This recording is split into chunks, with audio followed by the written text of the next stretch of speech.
Vice President Castellanos, live stream is now in progress. You may turn on your mic and begin the meeting. Good evening and welcome to the December 14th, 2022 regular board meeting of the Capistrano Unified School District. The meeting is now in session. The time is 4:48 p.m. Please note for the record that trustees Bullicus, Jones, Parham, and Pritchard were sworn in prior to the start of tonight's meeting by Superintendent Vital Brutti. Members of the public may attend this meeting in person or via Zoom. A registration link has been posted on the board meeting agenda page of our website for those who plan to call in to address the board this evening. Please note that John Forney will also be participating in an agency negotiator for agenda item 3D1, conference with real property negotiators in closed session this evening. Mrs. Hayes, please call the roll. Before I call the roll, let the record show that trustees Bullicus and Jones are continuing their service until they're sworn in this evening at the public session of tonight's meeting. Sorry for the confusion. Trustee Bullicus. Here. Trustee Castellanos. Here. Trustee Davis. Here. Trustee Hanachek. Trustee Jones. Trustee Parham. Trustee Pritchard. Present. Trustee Jones and Trustee Hanachek will be joining us later in closed session. Mrs. Hayes, before the board recesses to closed session, is there anyone who would like to speak to a closed session agenda item? How many speaker cards do we have? We have one speaker online, Kelly Martnick. Kelly, please go ahead. Hello, can you hear me okay? Yes, go ahead. Hello, my name is Kelly Martnick, and I have 3 children, 2 of which are in the Capistrano Unified School District so far. I have a little one home with a fever, or I would be there speaking in person tonight. This topic is very important to me. Mix Flint has provided inappropriate materials to minors. Having books with sexually explicit content in their classroom is unacceptable. These sexual topics are outside of her scope of practice as an English teacher. Approved sexual curriculum taught in school should be presented by someone that has been appropriately trained and certified to do so, such as a health teacher or counselor. Because of the public nature of this situation, our students are now victims of a bomb threat. And as a mother, this is terrifying. Children are supposed to be able to trust their teachers, not to put them in danger. This is not about the LGBTQ community, but about a social media influencer using the LGBTQ community and their educator platform, and it's gone too far. Thank you. That concludes our speakers for this portion of the meeting. Thank you. The board will now recess to closed session to address the following agenda items.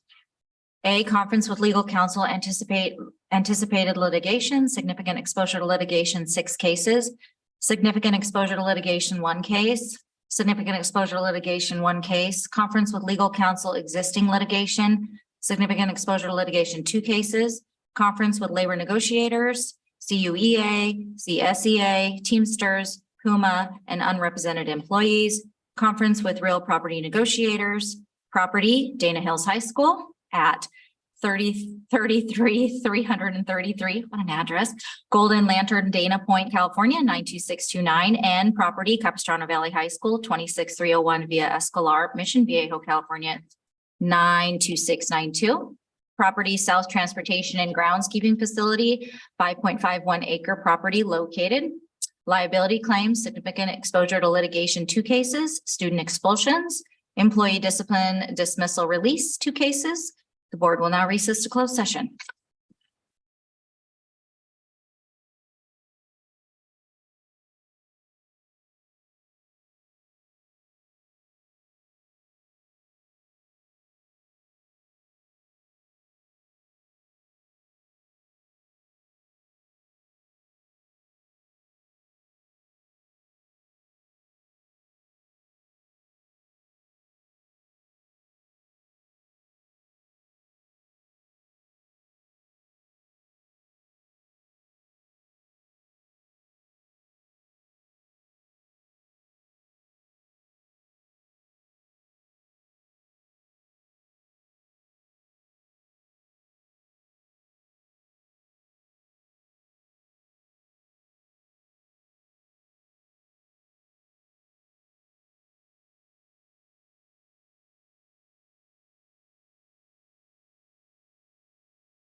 Okay, okay, go back to your slide. Let me tell you. No, I don't think.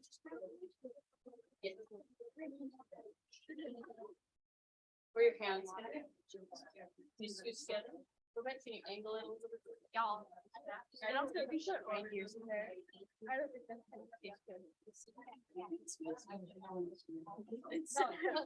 That is my regular water. Yeah.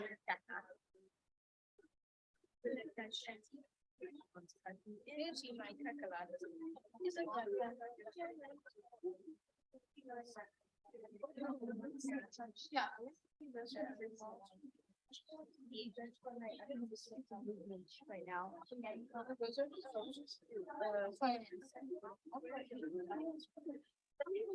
These Miss Watson's, my dad left. Never came back. Oh, bruh, I've seen your dad at your house. It's scary. He actually did. I watched it. Yes. He left in jet plane. What? Yeah. Not really. Can you see me? Yes.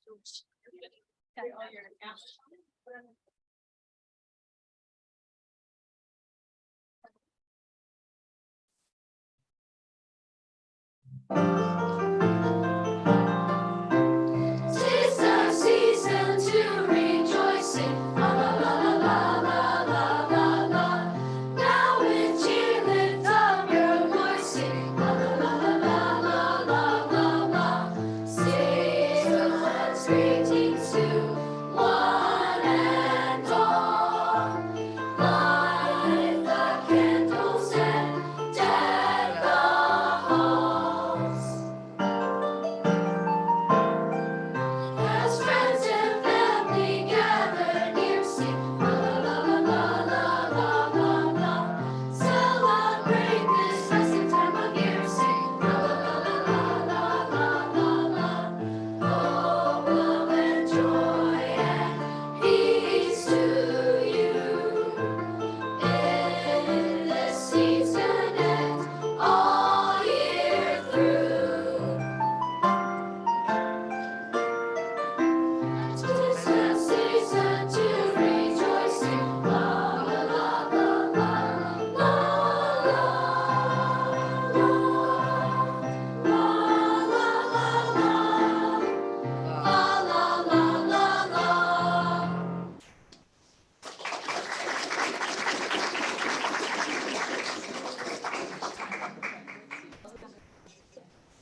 Yes.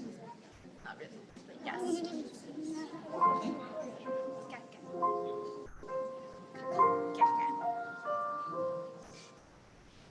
Jingle bells upon a steel guitar.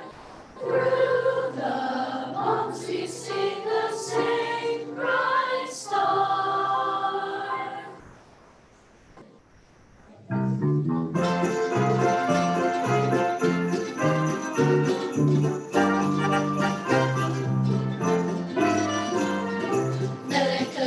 Maka is the thing to say on a bright Hawaiian Christmas day. That's the island greeting that we send to you from the land where palm trees sway. Here we know that Christmas will be green and bright. The sun will shine by day and all the stars at night. Melikaliki Maka is the Hawaii's way to say Merry Christmas to you. Melikaliki Maka is the thing to say on a bright Hawaiian Christmas day. That's the island greeting that we send to you from the land where palm trees sway. Here we know that Christmas will be green and bright. The sun will shine by day and all the stars at night. Melikaliki Maka is Hawaii's way to say Merry Christmas.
'Tis the season to rejoice, sing la la la la la la la la. Now with cheer lift up your voice, sing la la la la la la la la. Season's greetings to one and all. Light the candles and deck the halls. As friends and family gather near, sing la la la la la la la la la. Celebrate this festive time of year, sing la la la la la la la la. Oh, with joy and peace to you in this season and all year through. 'Tis the season to rejoice in la la la la la la la la la la la la la.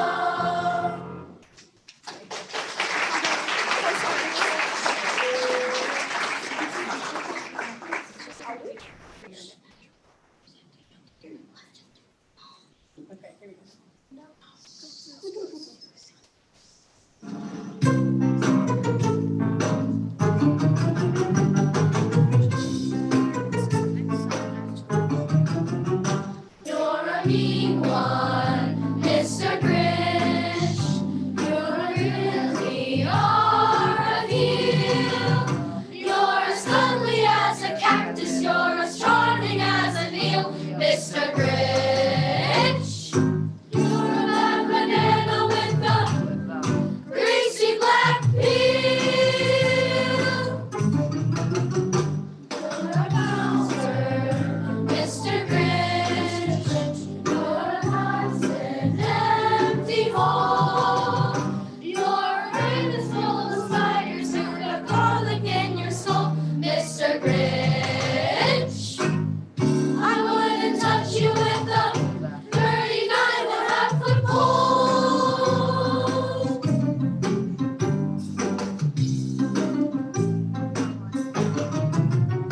You're a foul one, Mr. Grinch. You're nasty, wasty scum. Your heart is full of stumbles, your tummy full of gum, Mr. Grinch. 3 words that describe you best, and I quote, Stink, stink, stunk.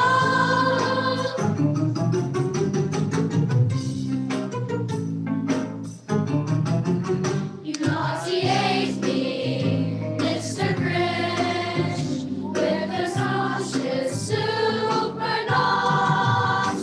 You're a cookie jerky jockey and you drive a crooked horse, Mr. Grinch. triple-decker sauerkraut and toadstool sandwich, With arsenic sauce.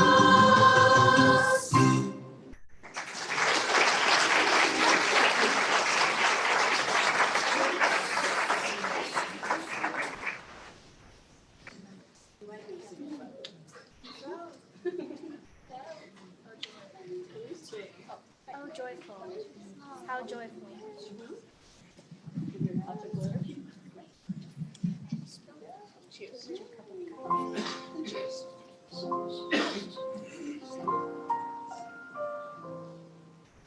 Jingle bells upon a star. Through the palms we see the same bright star.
This group, as the rest of the choir, because they're not all here today, just performed magical dinner at school last week. So they had completely different music, all set in the Renaissance theme and all that kind of stuff. And they were hosts and hostesses and filled our NPR with about 130 people and served them dinner and sang all kinds of music. And then we had to turn around and learn all of this really, really fast.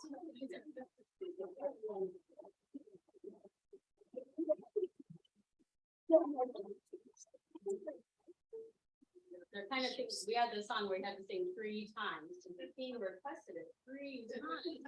And now we're having flashbacks.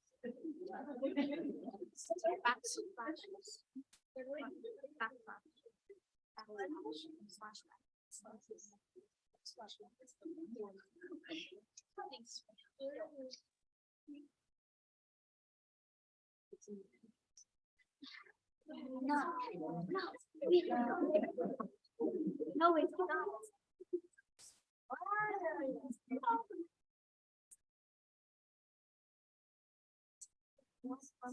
Oh, I see welcome. Wait, yeah.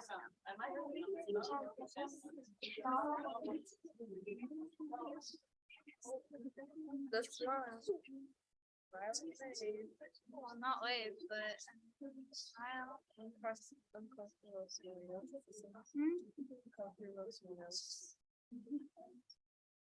look at that way. Look at that way. Turn up the way.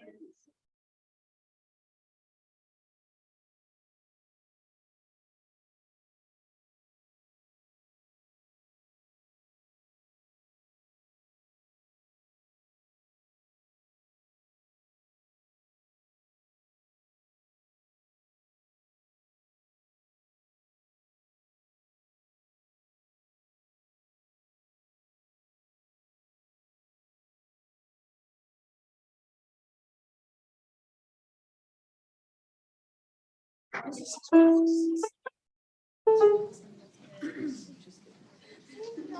you ready?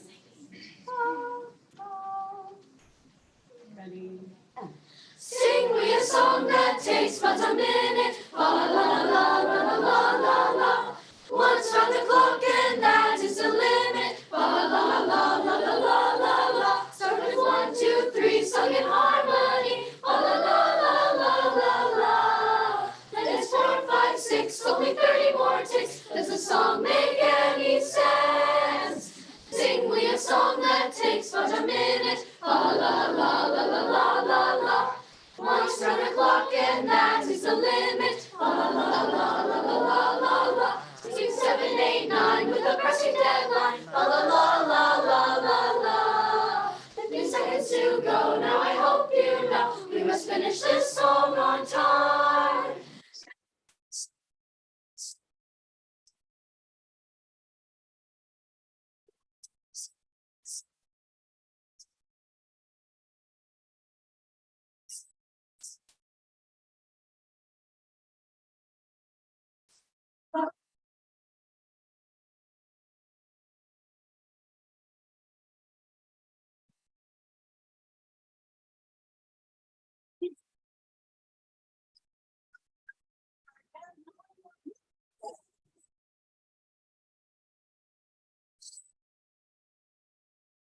Yeah.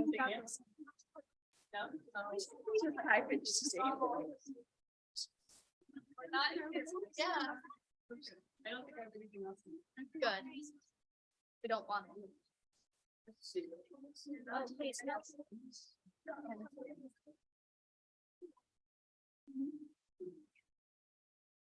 I have one more.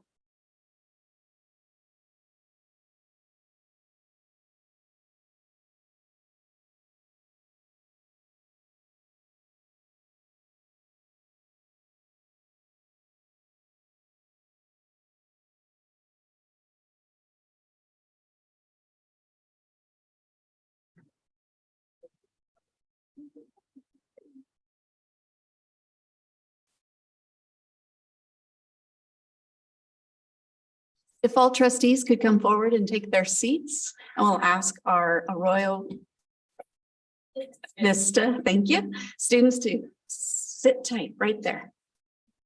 Thank you.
Trustees, the time is now 7 o'clock. I ask that you remain silent while staff starts the live stream.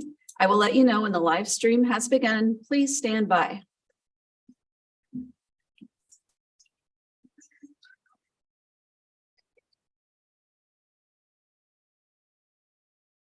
Vice President Castellanos, live stream is now in progress. You may turn on your mic and open the meeting. Thank you. Good evening and welcome to the December 14th, 2022 regular board meeting of the Capistrano Unified School District. The meeting is now in session. The time is 7 o'clock. I would like to thank the Arroyo Vista Middle School Choir and their music teacher, Ashley Stevens, for entertaining our guests prior to the board meeting. May we ask if you sing one more song? Yeah. Awesome.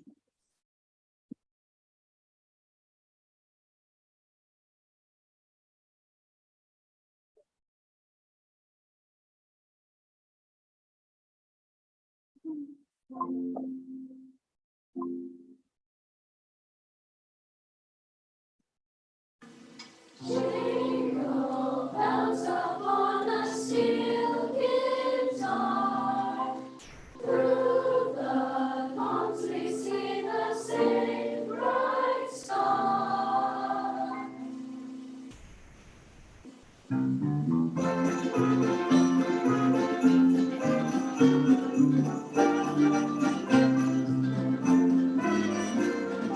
Melancholy Maka is the thing to say on a bright Hawaiian Christmas day. That's the island greeting that we send to you on the land where palm trees sway. Here we know that Christmas will be green and bright. The sun will shine by day and all the stars at night. Melancholy Maka is the wise way to say Merry Christmas to you. Melancholy Maka is a thing to say on a bright Hawaiian Christmas day. That's the island greeting that we send to you from the land where palm trees sway. Here we know that Christmas will be green and bright.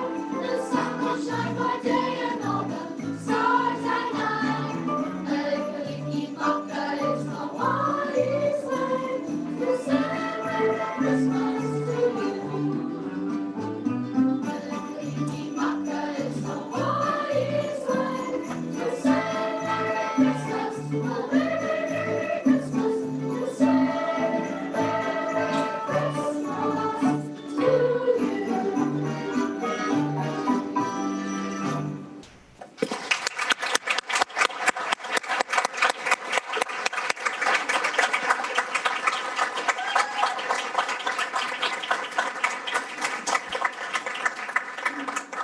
If that doesn't put you in the mood for Christmas, I don't know what will. Thank you.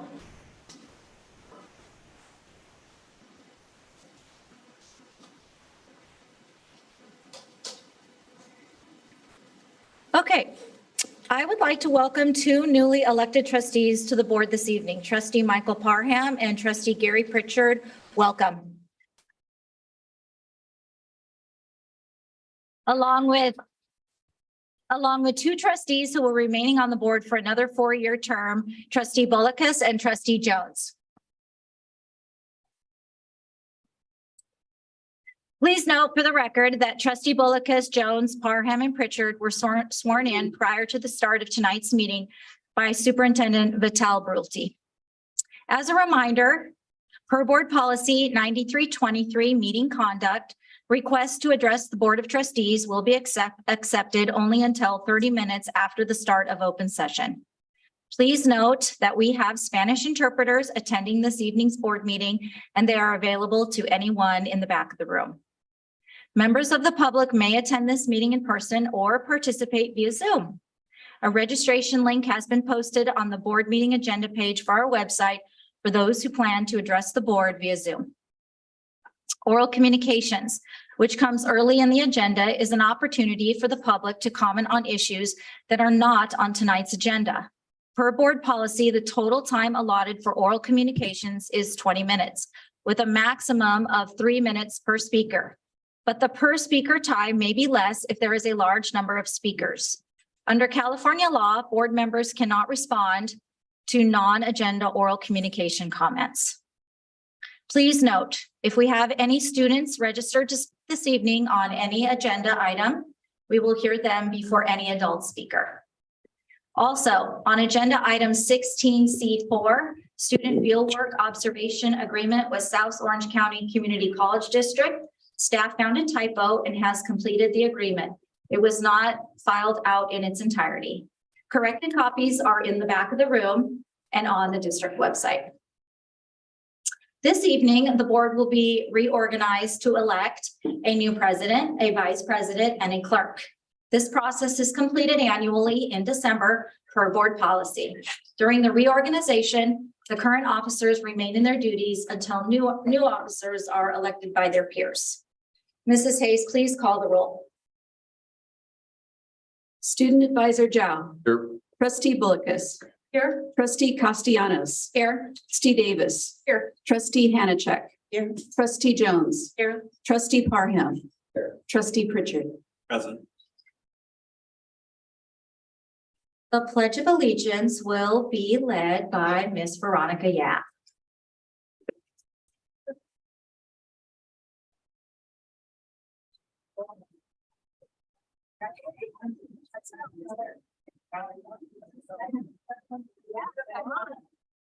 And Mike. Thank you, Trustee Castellanos. Okay, put your right hand over your heart. Face the flag. Ready, begin. I pledge allegiance to the flag of the United States of America and to the republic for which it stands, one nation, under God, indivisible, with liberty and justice for all.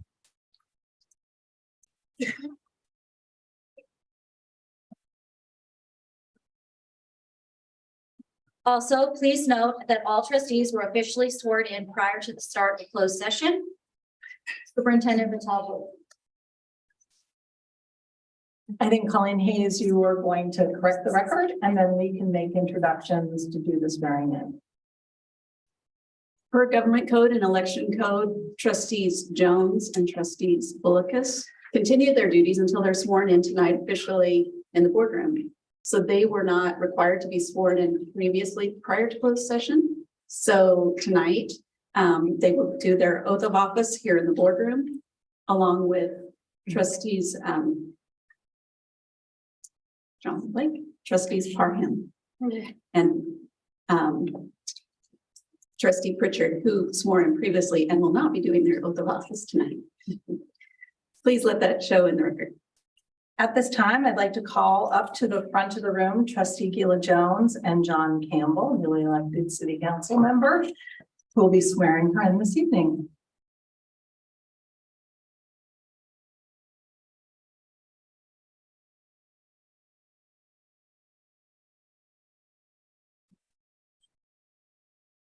I just wanted to say that I'm very honored to be sworn in tonight by John Campbell, who is our new city council member for the city of San Juan Capistrano. And he has just been sworn in himself last night. And so we should all congratulate him.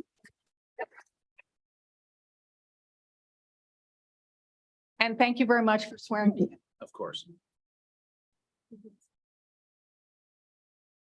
So, So I think you have to say it. Yeah, go ahead. okay. I, Gila Jones, I, Gayla Jones, do solemnly swear that I will support and defend the Constitution of the United States do solemnly swear that I will support and defend the Constitution of the United States and the Constitution of the State of California and the Constitution of the State of California against all enemies, foreign and domestic, against all enemies, foreign and domestic, that I will bear true faith and allegiance that I will bear true faith and allegiance to the Constitution of the United States to the Constitution of the United States and the Constitution of the State of California, and the Constitution of the State of California, that I take this obligation freely that I take this obligation freely without any mental reservation without any mental reservation or purpose of evasion, or purposes of evasion, and that I will well and faithfully discharge and that I will well and faithfully discharge the duties upon which I'm about to enter. the duties upon which I'm about to enter. Again, thank Congratulations. you very much.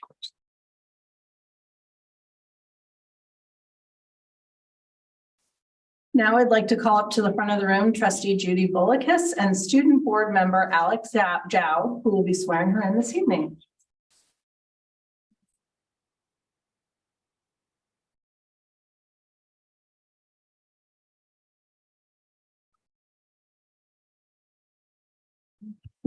So I'm going to do a quick little intro.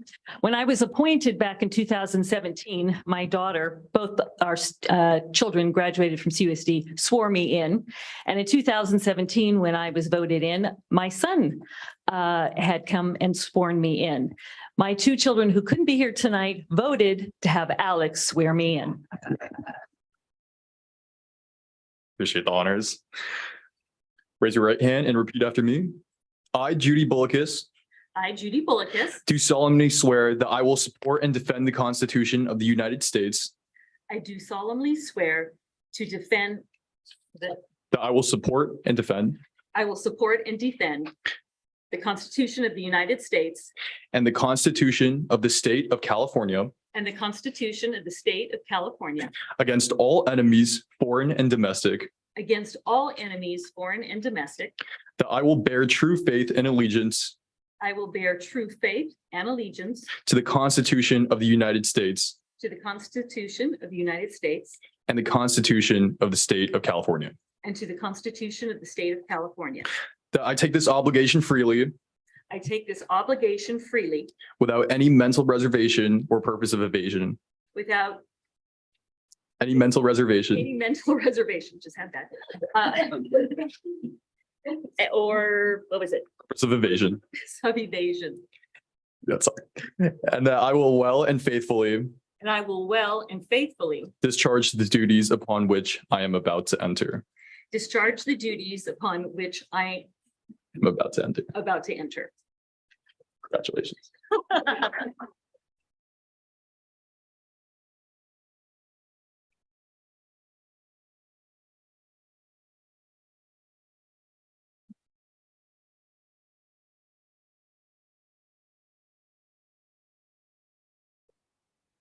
Okay, may I have a motion to adopt the agenda?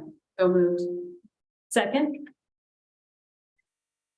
Okay, moved by trustee Davis, seconded by trustee Bullicus. Mrs. Hayes, please call the roll. Student board member Zhao. Aye. Trustee Bullicus. Aye. Trustee Castellanos. Aye. Trustee Davis. Aye. Trustee Hannachek. Aye. Trustee Jones. Aye. Trustee Parham. Trustee Pritchard. Motion carries 7-0 by a roll call vote to adopt the agenda with a preferential vote of aye from student board member Zhao. Mrs. Hayes, please read the report out from closed session. On agenda item 3A, conference with legal counsel, anticipated litigation, trustees voted 7-0 to approve staff recommendation on the following ADR cases. Case number 2022-1019, 2022-1020, 2022-1027, 2022-1104, 2022-1111, 2022-1113. On agenda item 3A7, trustees voted 601 to approve staff recommendation. On agenda item 3A8, trustees gave direction to staff. On agenda item 3B, conference with legal counsel existing litigation, trustees voted 7-0 to approve staff recommendation on the following cases. Case number SACV 16021111 DOC and case number 2022070566. On agenda item 3C, conference with labor negotiators, trustees gave direction to staff. On agenda item 3D, conference with real property negotiators, trustees gave direction to staff. On agenda item D2, trustees gave direction to staff. On agenda item 3E, liability claims, trustees voted 7-0 to approve staff recommendation on the following cases. Rejection of government claim number 2209261 and rejection of government claim number 2209894. On agenda item 3F, student expulsions, trustees voted 7-0 to approve staff recommendation on the following cases. Case number 2023012 and case number 2023018. On agenda item 3G, public employee discipline dismissal release, trustees voted 7-0 to approve staff recommendation on the following cases. 222305 and 222306. That concludes my report. Thank you. This evening, the board will reorganize and elect a new president, vice president, and clerk. This process is completed annually in December per board policy. During the reorganization as the current preceding board member, I will facilitate the election of the board president. Please note that a nomination for any office does not require a second, and that trustees may nominate themselves for an office. At this time, the board will make nominations for the role of board president. Following nominations, the board will vote to elect a president effective immediately until December 2023. The newly elected president will then preside over the remainder of the meeting, including elections for vice president and clerk of board. Do we have any speaker cards on this?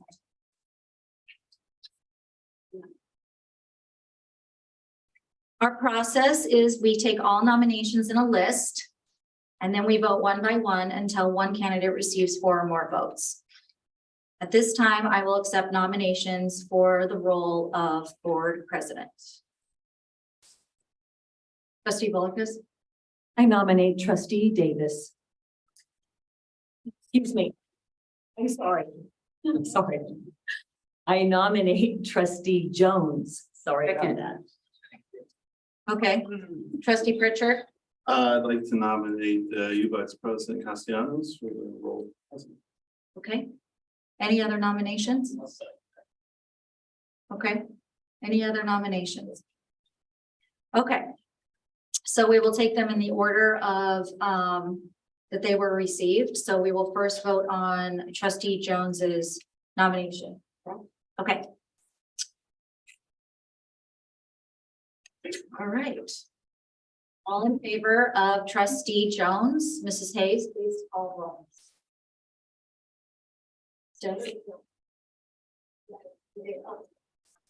Trustee Hanachek.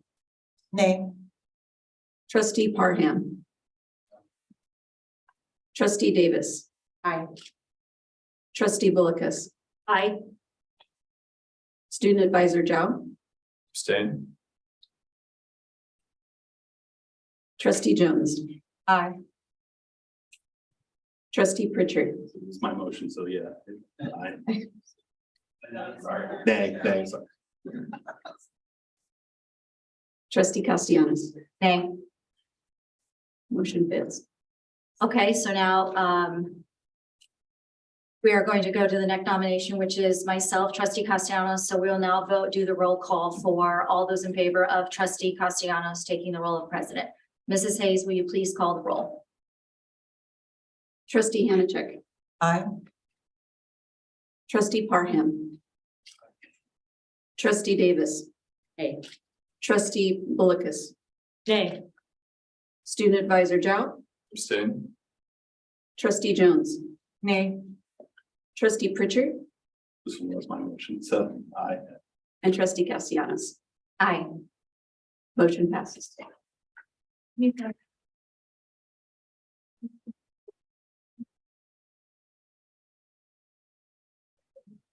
It's 14. The motion carries 4-3 by a roll call vote to elect trustee Castellanos as the board president for 2022-23. I will, since I have the gavel, I guess I keep the gavel. Okay, moving on. All right, the election of vice presidents. Do we have any speaker items for this? We do not. Okay. At this time, I will now take nominations for role of vice president. Trustee Hanachek? Yes, I nominate trustee Parham for role of vice president. Any other nominations by the board?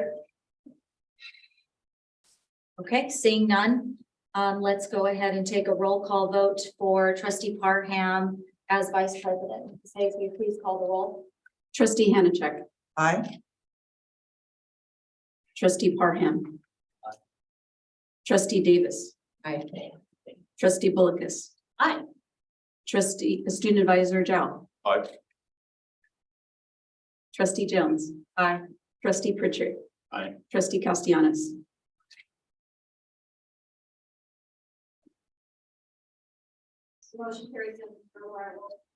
The motion carries 7-0 by a roll call vote to elect trustee Parham as board vice president for 2022-23.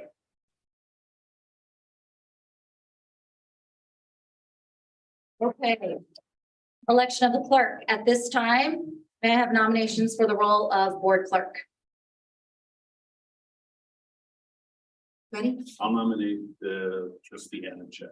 Okay, any others? I nominate trustee Davis. Okay. Any others? Okay. Since we have multiple nominations, I will start with trustees Hanachek. Mrs. Hayes, will you please call the roll for trustee Hanachek as board clerk? Trustee Hanachek. Aye. Trustee Parham. Trustee Davis. Nay. Trustee Bullockis. Nay. Student Advisor Zhao. Abstain. Trustee Jones. Nay. Trustee Pritchard. Aye. Trustee Castellanos. Aye. Motion carries 4-3 by a roll call vote to elect trustee Hanachek as board clerk for 2022-23.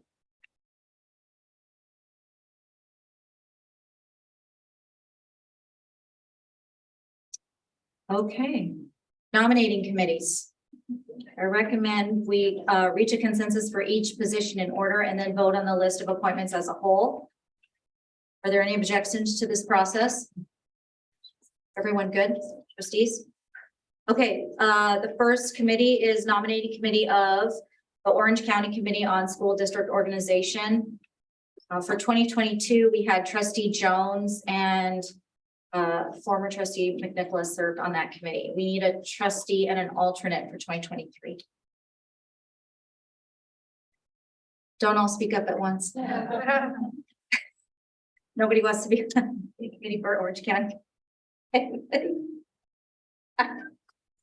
Trustee Parham, you're going to take.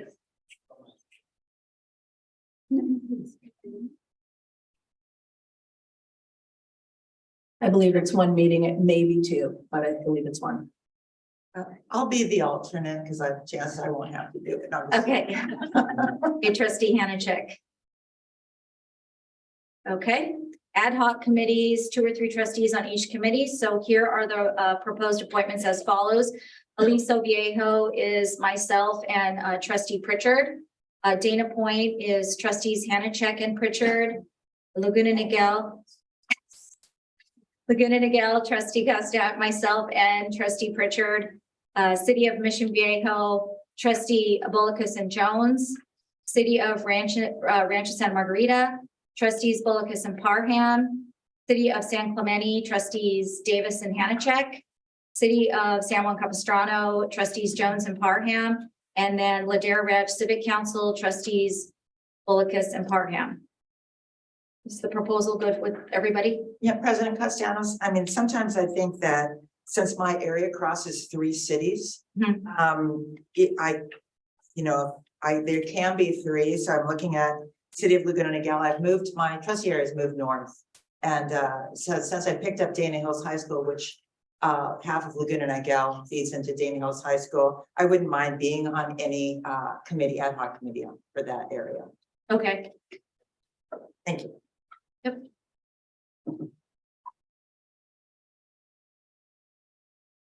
you said trustee Hanachek for the city of Laguna Niguel, correct?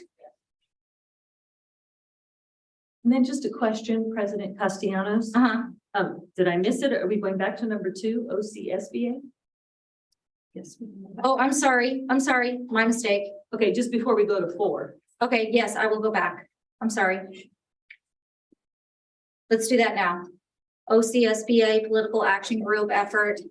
That's right, because you served on it last year. Trustee Bullicus and trustee Jones served on that committee. Anybody interested in serving again this year for 2023? I would just add that they always seem to have these dinner meetings when we have our board meetings, so we've never attended. Oh, okay. Understood. Anybody? Do you, trustee Bullicus and trustee Jones, do you mind staying on the committee? We'll work really hard, okay, but I guess we'll stay on, or I will stay on. I'll speak for myself. Trustee Jones? We have a couple of meetings this year that are on a different, I think the second Wednesday of the month instead of the third, so there might be some that we're able to attend. Yeah, it's been impossible for quite a number of years. Okay. Okay, perfect. District Restructuring Council, 1 trustee, and then it looks like an alternate. For 2022 is trustee Davis and myself. Anybody interested? Steve Davis? Okay. I can add myself as the alternate. Okay, College and Career Advantage, 3 trustees. Last year, Jones, McNicholas, and also trustee Davis served on that. President Castellanos, I would welcome the opportunity to serve again on the CCA. It's been quite a few years, and I'd welcome that opportunity. Okay, anyone else? I'd like to serve again. Trustee Davis?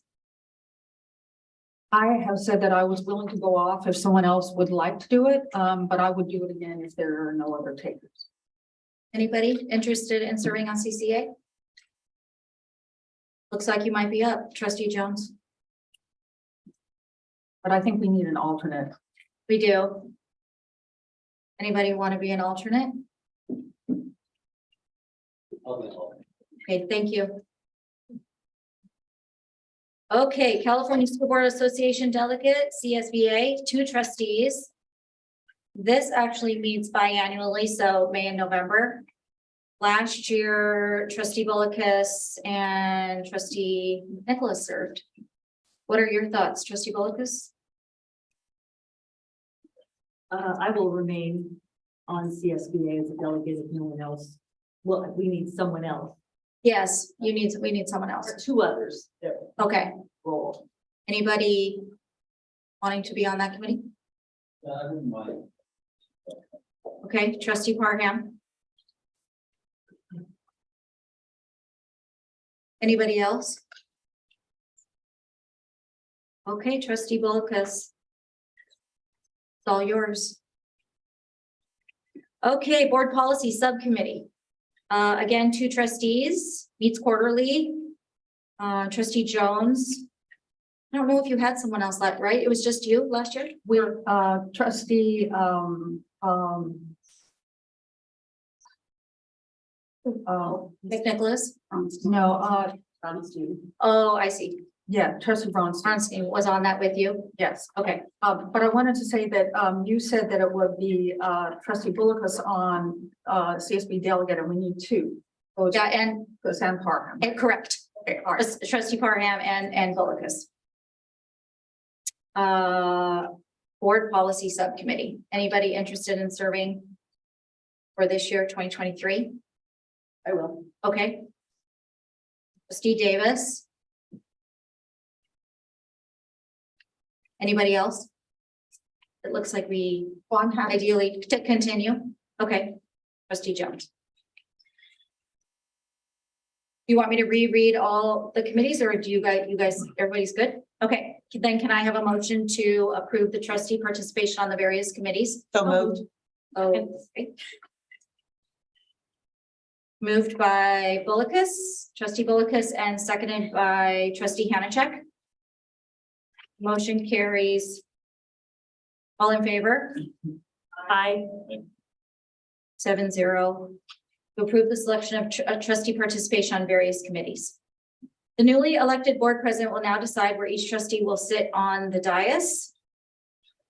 And we're going to take a short break and then we will resume the meeting in a few minutes. Thank you very much.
we can move on to board and superintendent comments. Okay, Superintendent? Great, good evening. This afternoon, we distributed a letter to all employees reconfirming the commitment our Board of Trustees made to fostering an inclusive environment where every student, school employee, community member, and parent can expect to be treated with dignity and respect. Some of you may know that last week, San Juan Hills High School, the district office, an individual teacher in CUSD, and I were unfortunately included in a threat that was similar to threats made in other cities in the country. We are thankful for the prompt response from our law enforcement partners.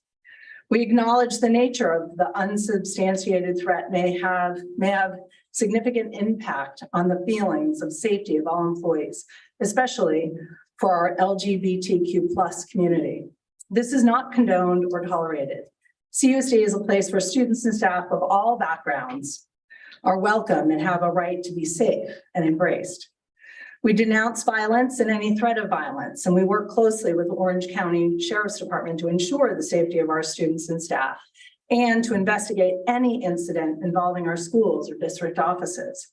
We remain steadfast in our commitment to equality, diversity, inclusion, tolerance, and human and civil rights for all. We're proud of the diversity in our schools and communities, and we are committed to treating all students and employees equally with fairness and with kindness. I want our students and employees to know that we're here to support you. Tonight, I also want to share a few celebrations. CUSD received its Golden Bell Award on December 8th. Trustee Bullicus and I were able to accept that award on everyone's behalf. It was at the CSBA convention in San Diego, honored to have our language immersion program recognized for its outstanding comprehensive curriculum and impact on students, teachers, administrators, and classified staff. This award is because of your extraordinary support of the language immersion programs, and you should all be very proud. And we were so proud to stand side by side with staff at that award ceremony. I also want to congratulate the Capistrano Valley Theater Arts Department. Today, the production of The Play That Goes Wrong was named the best in Orange County this year by the California High School Theater Association. We want to congratulate the Tesoros girls tennis team for winning the CIF Southern Sectional Division I championship. And it was a great end to cross country season. Dana Hills won both the boys and girls CIF Southern Section Division III. Got some Dolphins and had individual race winners as well. San Clemente boys team won the Southern Section Division I race and went on to finish second in the state. So it's congratulations to everyone. And as I close, I want to wish you all a very happy winter break and a happy new year, and see you back here January 9th, 2023. And this concludes my report. Thank you, Superintendent. Now we're going on to board comments, and I'll start with Trustee Bullicus. Yes, tonight on our consent calendar, number 16D5, is a resolution, and it is called Role of the Board, Power and Responsibilities. I would just like to bring to your attention a few of the phrases that we accept. The Board of Trustees is the educational policy-making body of the district. I bring this to your attention because I'm sometimes surprised by the number of parents, teachers, and community members really aren't sure what does an educational board do. We understand and accept as our primary responsibility the goal of providing the opportunity for each student to develop his or her unique abilities to the highest possible level. This goal is sought within the legal and financial framework imposed upon school districts by state and federal legislation.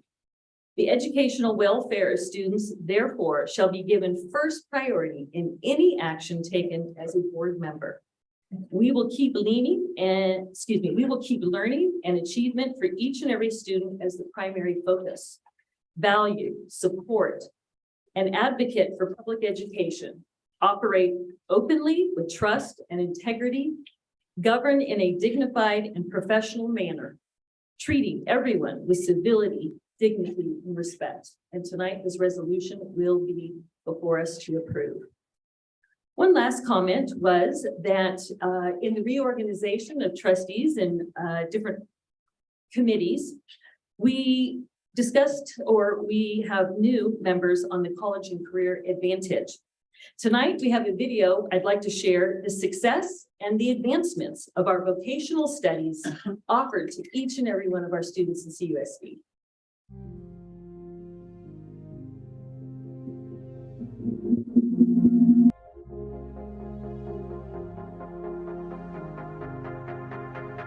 Our schools serve a dynamic and diverse population of individuals, each on their own path, which for most of us means college and jobs.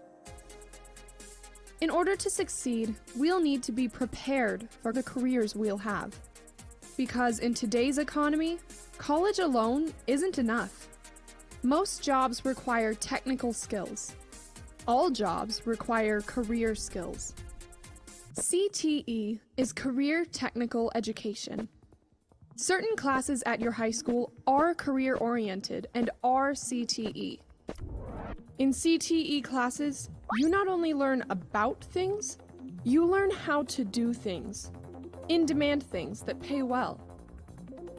These kids are taking classes they like, acquiring technical skills and hands-on experience, career skills like collaboration and problem solving, life-changing skills that give them a clear advantage on their pathways to success. CTE courses rely on industry professionals to give direction to instructors. Things like trends in hiring and which skills are most needed by employers. This is a map of careers. It is organized into 15 industry sectors, everything from art to transportation. Each sector has various pathways or sequences of courses that lead to well-paying jobs in high-demand fields. For example, in the field of health sciences, one of the pathways is patient care. In the arts, media, and entertainment sector, pathways exist for artists, performers, and digital designers. Choosing a starting point for your career path is easy. Maybe you like working on cars. Maybe food is your calling. Or maybe you just want to start your own business.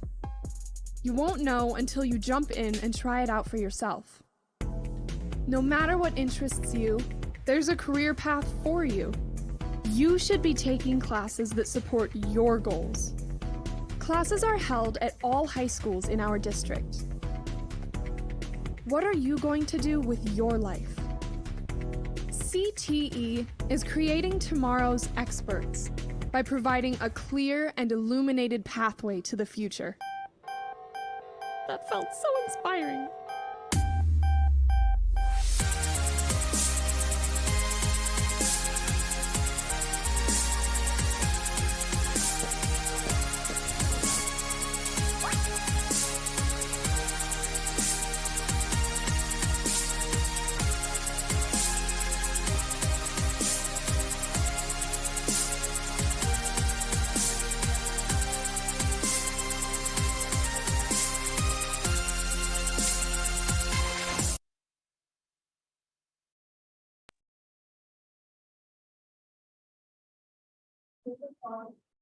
I first saw this video when it was presented recently in September at when we had hosted the regional robotic beach blitz competition. And I said, we need to show this to everybody.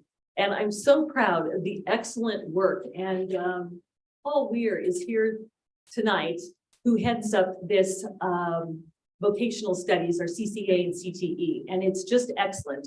So it gives exposure to students, and sometimes they just learn another skill and decide, that's not something I want to do. So they haven't spent 4 years in college doing that. So for all of you who maybe just learned about this, please share it out, and that there's all kinds of opportunities for all of our students.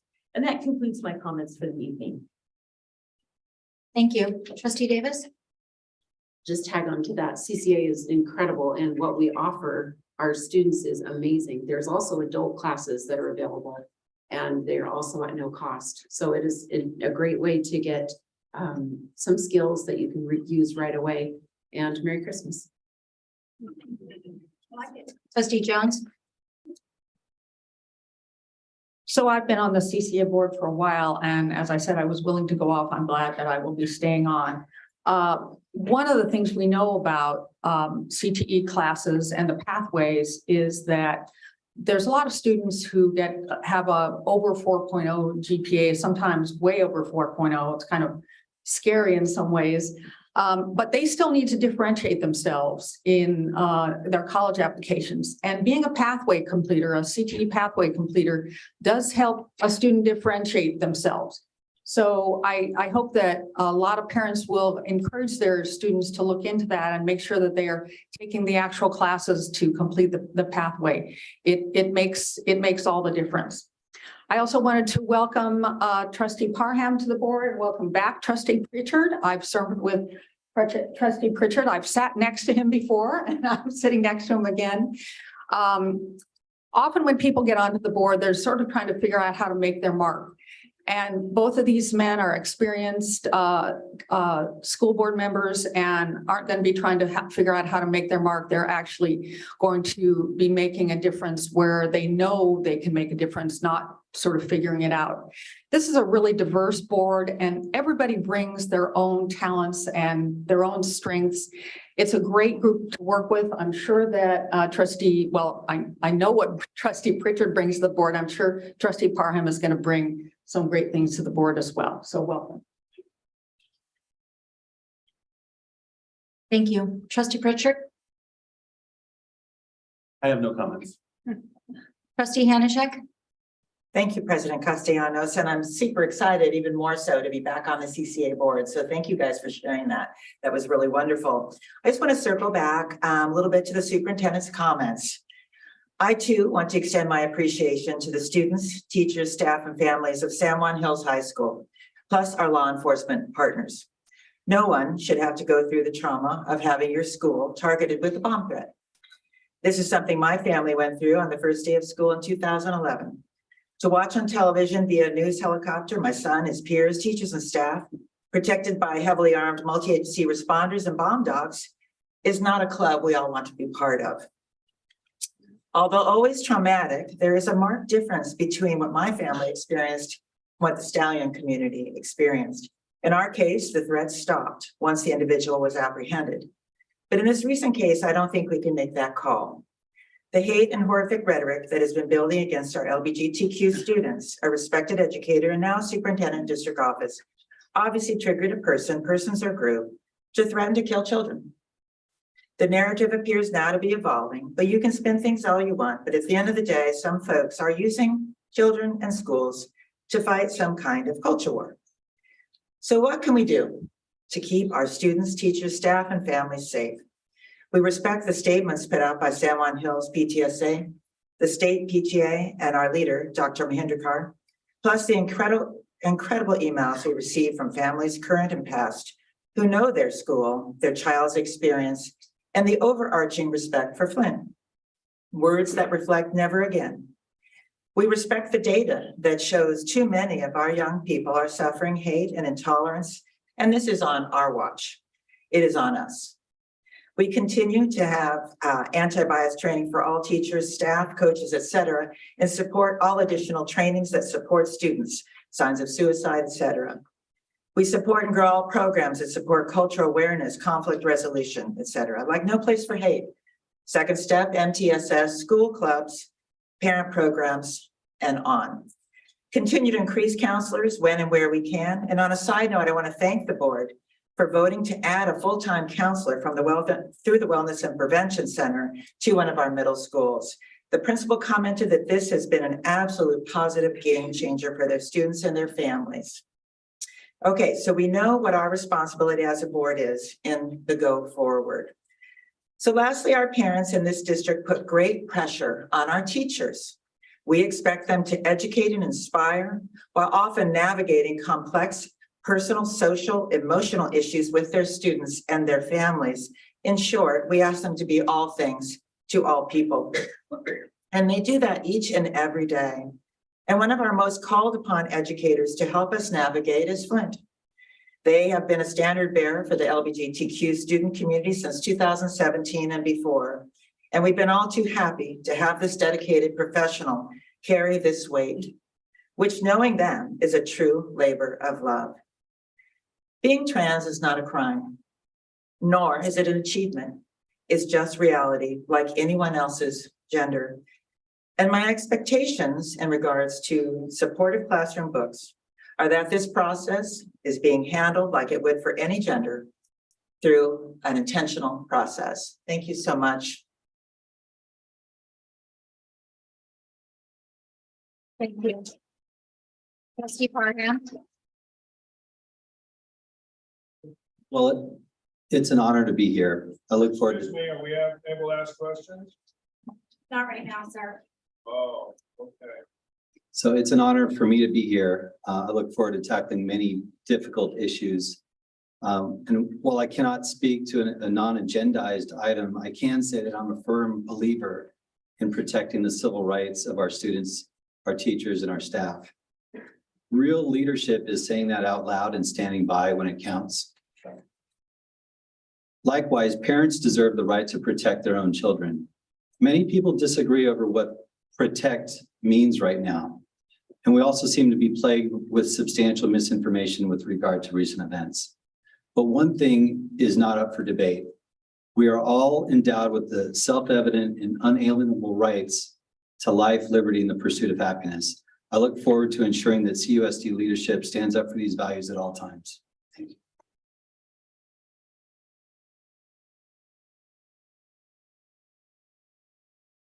Thank you. I usually try to keep my board comments brief, but tonight there are a couple of topics that I'd like to discuss with all of you. I consider myself a very straightforward person, so I'd like to have an open and honest conversation around a couple of issues. First, school facilities and bonds. As many of you know, this past November, Capistrano Unified had a bond measure on the ballot in Aliso Viejo. Tonight, I'd like to thank the amazing Aliso community and their efforts with Measure G. Over the past several months, a parent group organized in our city and wanted to update and modernize our 7 Aliso Viejo schools. This was a local movement by moms, dads, teachers, principals, and city council members. These parents are informed, they're passionate and dedicated members of our community who asked a simple question: do we value our children's education enough to invest in their schools? They had an uphill battle as an anti-G campaign began to spread lies and misinformation all over the city. Many believe the school district will find another way, but there simply isn't another way.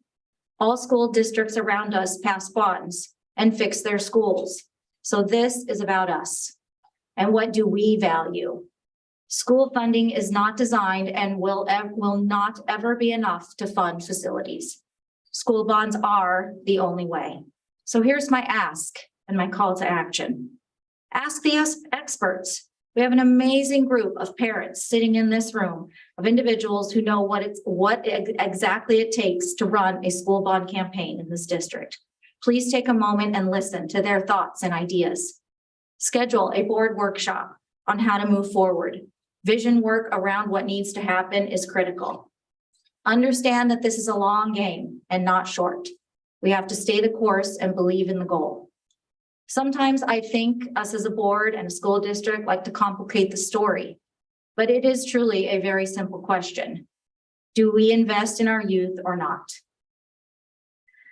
I would also like to take a moment to speak about what happened this past week. One of our local high schools was targeted and threatened, as well as the superintendent and one of our amazing teachers. This hate and bigotry will not be tolerated.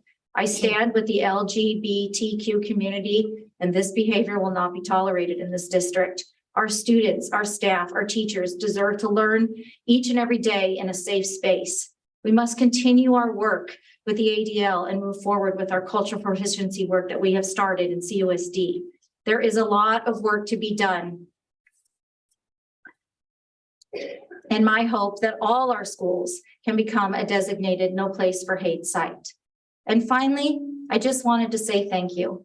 As a teacher, I don't know if many of you know, but I am a teacher during the day. It's an incredible opportunity for me to serve as the president of my local school board. Several years ago, I was sorting through my mail and I happened across, as teachers get, the National Education Association newsletter, which I don't normally pay much attention to, but this time there was an article that caught my eye. And it was a call to serve on your local school board to all teachers. And I knew that I wanted to serve, and this article just reaffirmed for me that teachers are needed at all levels. We have a voice in the classroom, but we need to have a voice in the boardroom. So thank you for allowing me the opportunity to serve in this district and continue my journey as a public school advocate. Thank you.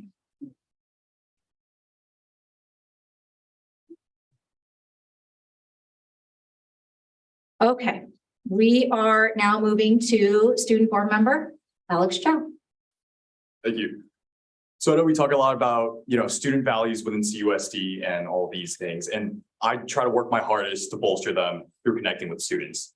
But just to give some background for this semester, I think from a student perspective, it's absolutely wild that, it's already December. It seems like just yesterday we were starting school and we were all like, I can't wait for this semester to be over and for the next semester to be over. But here we are.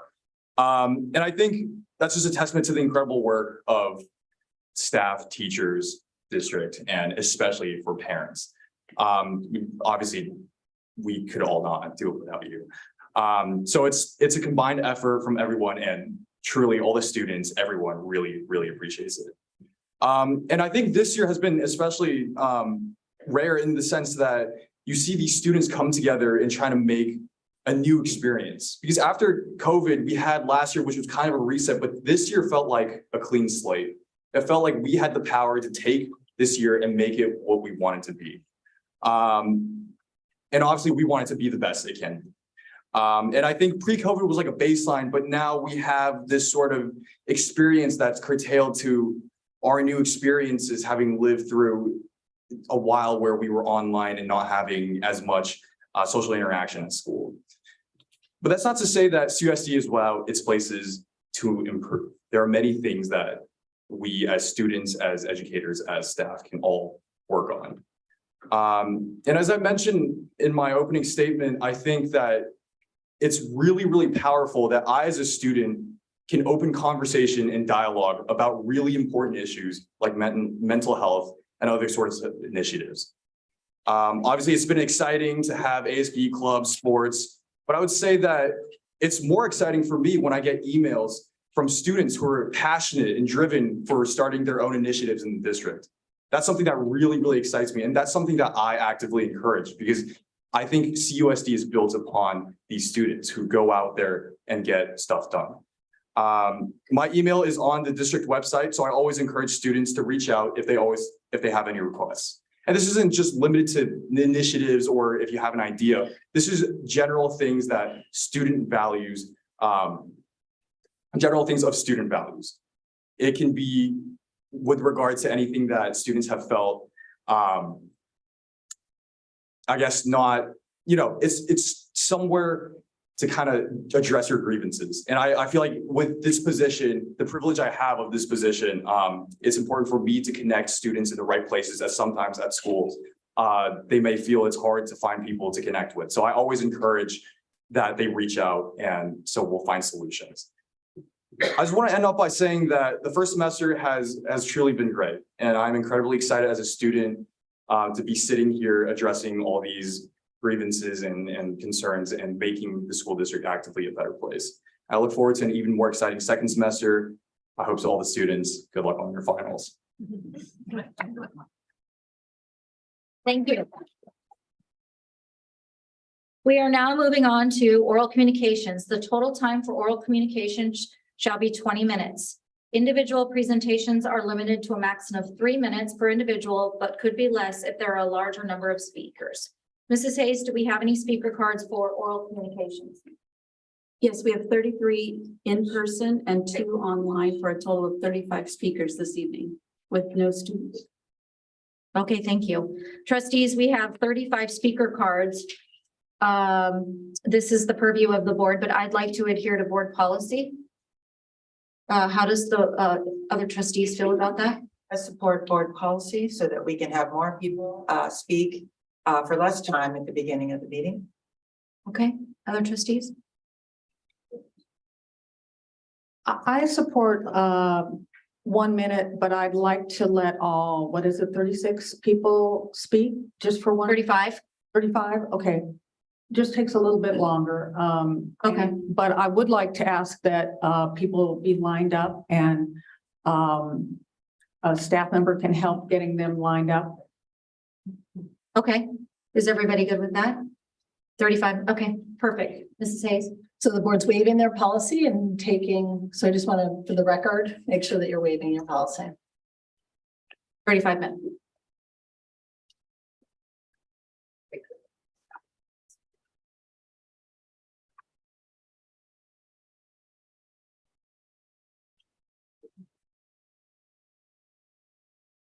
We do have one student speaker for oral communication, so we'll start as soon as we get that sorted.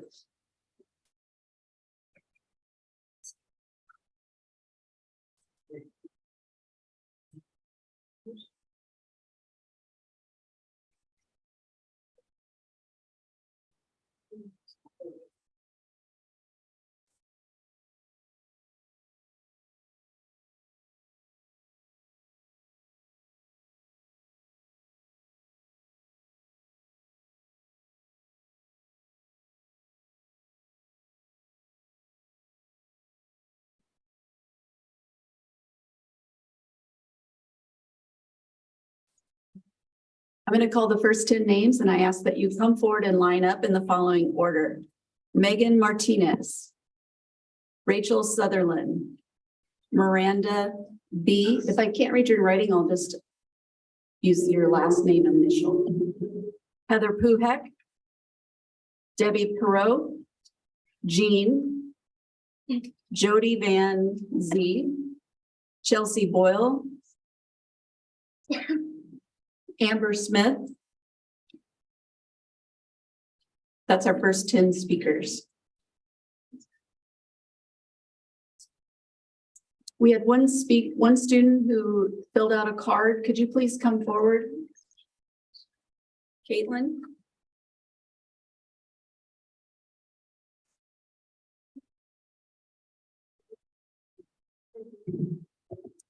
Caitlin, please state your name and let me set the timer for 1 minute and we'll get started.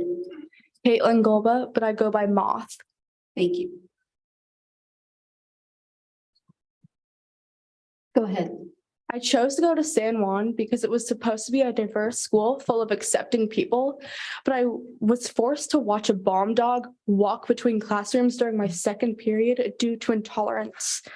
No one should go to school in fear facing oppression or threats. The LGBTQIA+ community is being suppressed and that needs to stop. I am a member of the community and I have been since I was 12. I'm simply a person who has explored their own identity and who is confident with who they are. I'm here to support my allies and my fellow community members.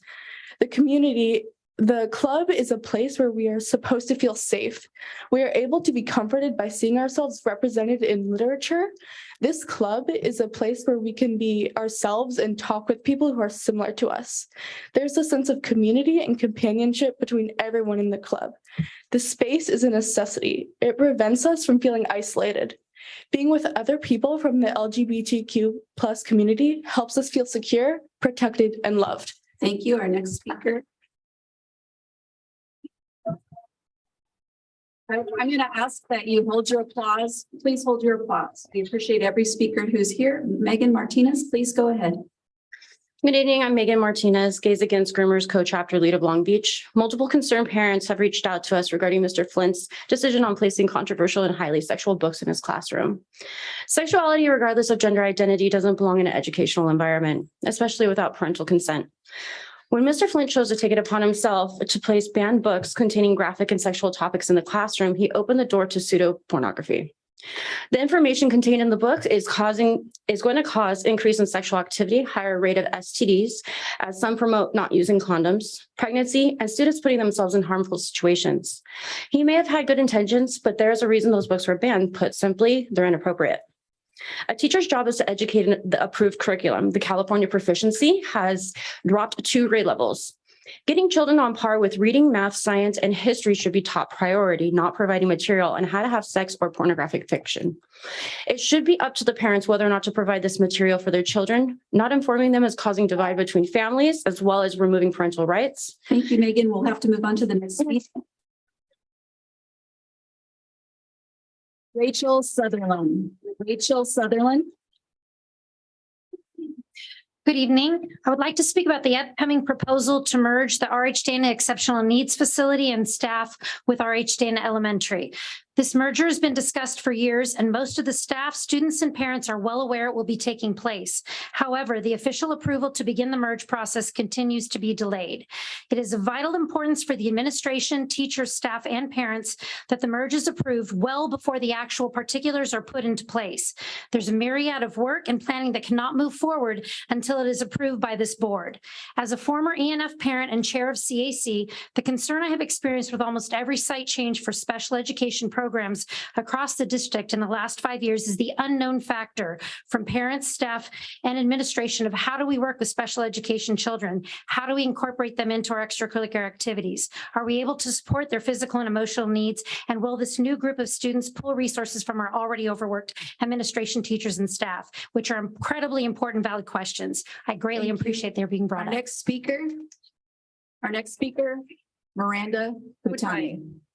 Good evening. I'm addressing this panel today, not only as a parent of CUSD students, but as a Mormon and a concerned citizen to remind you all of your duty as board members in this district and in the state of California. Your religious beliefs have no place in public education in the state. It is your solemn duty to condemn any acts of violence against LGBTQ+ students, teachers, and staff as stated under California laws AB 14, SB 1441, AB 537. Fear-mongering rhetoric against these groups, such as the one used by Mrs. Bullockis during her re-election campaign, mimics that spewed by Fox News and should have no place in public education, this district, nor anywhere else, as it only sows more division and puts an already vulnerable group in more danger. Don't forget that you are here to protect the rights of all and safety of all students, teachers, and staff, regardless of their ethnicity, economic background, race, gender, and sexual orientation. You're not here just to serve those few that agree with your religious beliefs. You need to step up and protect all of us under UCAC umbrella. Speaker is Heather Puhek. Heather.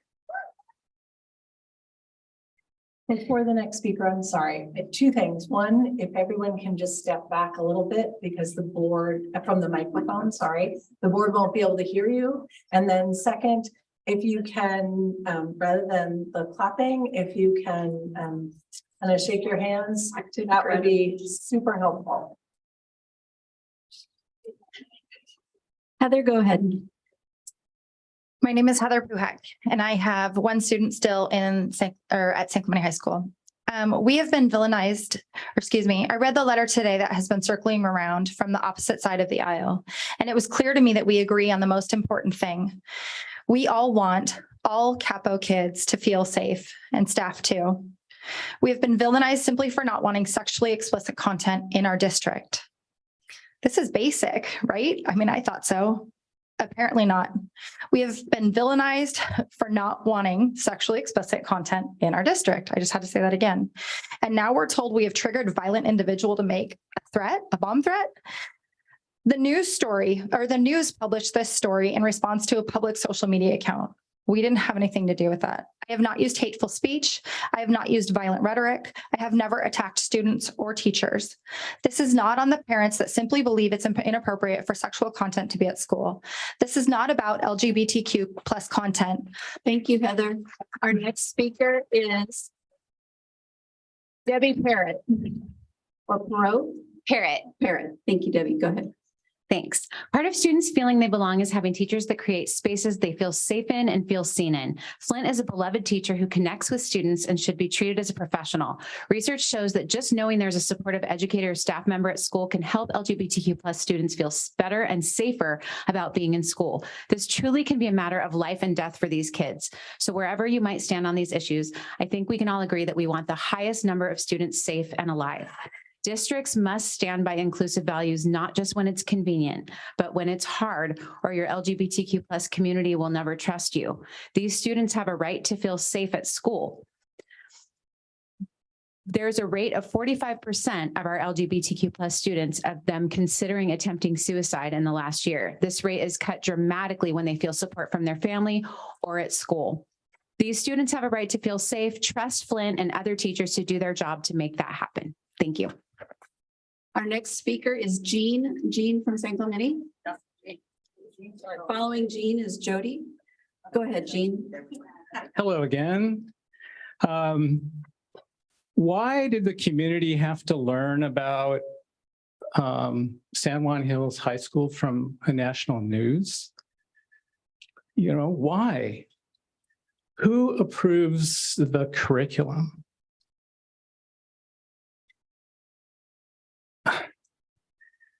I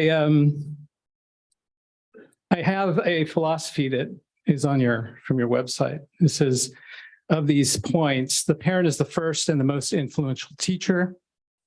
The community has a right to hold the schools accountable. And all levels of school district will practice shared decision-making.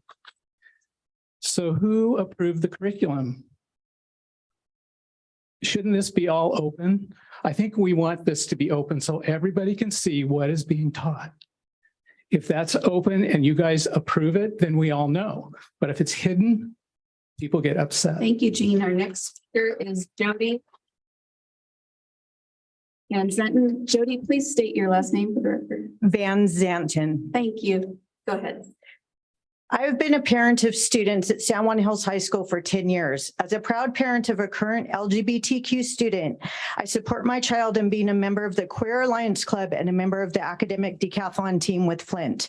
I'm thankful for the safe space and advocacy Flint provides, and I'm thankful for the classroom library that is available as an important and helpful resource for not just our students, but their parents and our school staff. As a former staff member of San Juan Hills High School and former coworker of Flint's, I am full of respect and support for such a passionate, caring, intelligent, creative, and thoughtful resource, teacher, and human being. Representation matters, and so does creating safe spaces where we can acknowledge differences, learn about them, and celebrate them. The recent evolving and escalating dangerous rhetoric, threats, and accusations regarding the LGBTQ classroom library, Flint, and our school's LGBTQ community has had and is having a serious and concerning impact on the safety of our staff and students on campus. Thank you. Our next speaker is Chelsea Boyle. Chelsea, go ahead. Last month, I spoke at the meeting of the physical abuse my child sustained from a teacher. Blew my mind how many people figured out the teacher and that it happened at San Juan Elementary, because my child is not the only one. 3 employees I know have broken the law and 2 were rewarded just this year by none other than the teachers union. If the union is protecting the district employees, the district is protecting themselves. Who is protecting our children? The parents, mama and papa bears, the mom and dad armies, and our numbers are growing by the day and by the hour. Your district is on fire, Ms. Fatal. Your employees have stoked the flames. This is a direct reflection on your leadership or lack thereof. It's turned me into a fire-breathing truth dragon. The district's harassment and collusion to quiet the truth is, in a word, corruption. Yes. Amber, before you begin, Amber Smith, before you begin, let me call the next 10 people. Okay, please line up. Sarah Phillips, Bridget A., Denise Carlson, Devin Madrid, Veronica, Eva Harrison, Barbara Casterly, Ashley Stevens, and Katie Crockett, Leslie Jones. Amber, go ahead. Thank you. Okay. When did it start being considered a bad thing to not want your children to have access to sexually explicit materials? Since when are parents called bigots and fascists and hateful and homophobic because they don't want sexually explicit material in our schools? Why are there so many people demanding access for minors to have books that talk about sex, oral sex, anal sex, dildos, and information for dating apps for kids to meet up and have sex with people? Here's a book in a few of our libraries that I'm going to read for you. What Girls Are Made Of. I'm unfastening his pants. I pull him out of his underwear and he's soft in my hand. I don't look up at his face before I open my mouth and pull him into it. And I pull and I suck until he grows hard and he makes sounds that means he likes it. And I keep going and going. And when he says, I'm going to come, I don't pull away. What is going on that our schools are allowing this kind of content? Content that many would call pornography, let alone to our minor children. Our next speaker is Sarah Phillips. Good evening. My name is Sarah Phillips. I'm a mother of 2 in the district. I'm also a high school librarian in another district in Orange County. So I'm going to speak to the issue of books. LGBTQ students deserve representation on our campuses. They deserve to have accurate information and to see LGBTQ characters as well as lived experiences in the books they read. I'd like to see a solid board or district policy that protects such materials from being continuously subjected to restrictions and or removal. Above all, please protect Flint and the community they have created. And on a side note, I'd also like to see certified teacher librarians in Capo. All students deserve that. Our next speaker is Bridget Auer. Good evening. My name is Bridget Auer, and both of my sons graduated from schools in Capo District. My son is a transgender student, and he was a student with Flint, and Flint was his AP student leader, also the Queer Alliance advisor, the Cappies coach, has gone on numerous field trips with the theater department. Flint is an extremely talented and gifted mentor and has helped both of us on his journey to be transgender. What's important to know is that the LGBTQ books share with these kids and make them feel not alone. They let them know that there are other people going through this. The Trevor Project has said that there are 45% of the LGBTQ kids attempt suicide. And if there is one adult in their life, and usually not ones at home, especially the parents are over here, I would never go to talk to any of you if I was an LGBTQ student. But if there's one adult out there that listens to them, then they have reduced that by half. This is important. Thank you. Thank you. Our next speaker is Denise Carlson. Denise Carlson. Hello, thank you. Thank you, board, for taking care of our children. I really appreciate you. I appreciate the time to speak. I didn't plan on speaking tonight, but here I am. First of all, I don't think this is about one side against the other. I love everyone in here. I love all the sides. It doesn't matter. What I'm here is I'm concerned about the materials being pushed into our children's minds.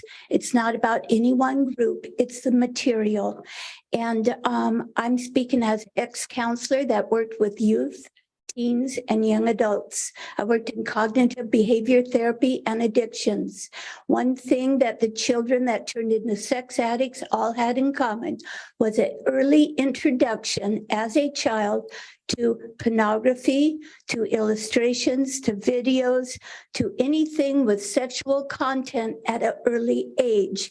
All these thousands of youth that I worked with all had the same background. And I'm here to say, please, please don't do this to our children. Is Devin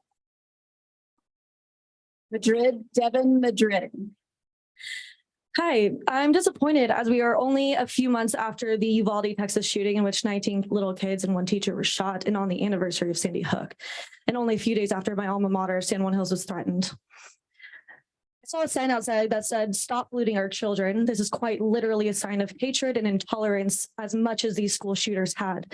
In short, I'd like to say my time in class with Flint and then in their quite challenging classes and time spent with them in the theater in times of teenage grief and self-doubt and self-hate. Flint nurtured me, taught me, stayed extra hours to make sure I understood material and so on. I graduated Fordham University in New York City cum laude. I worked at Apple TV Plus and I'm now an editor of Variety magazine in Los Angeles. Without Flint, I would not be here. I hope to be a testament that your children are not being polluted. I am so successful now. And mind you, I want to toot my horn, and mind you, this is not 1970s. Pornography lives on the internet, on TikTok, where your children are on. Thank you. Veronica. Ms. Hayes, just a reminder to step back a little bit from the mic. Thank you. Veronica, go ahead. Okay. I'm a parent of 2 CUSD students, one in high school and one in middle school. It is maddening that we are living in a time where our CUSD schools are being blasted on Fox News. And as a result of that, it is creating an unsafe environment for our students and staff.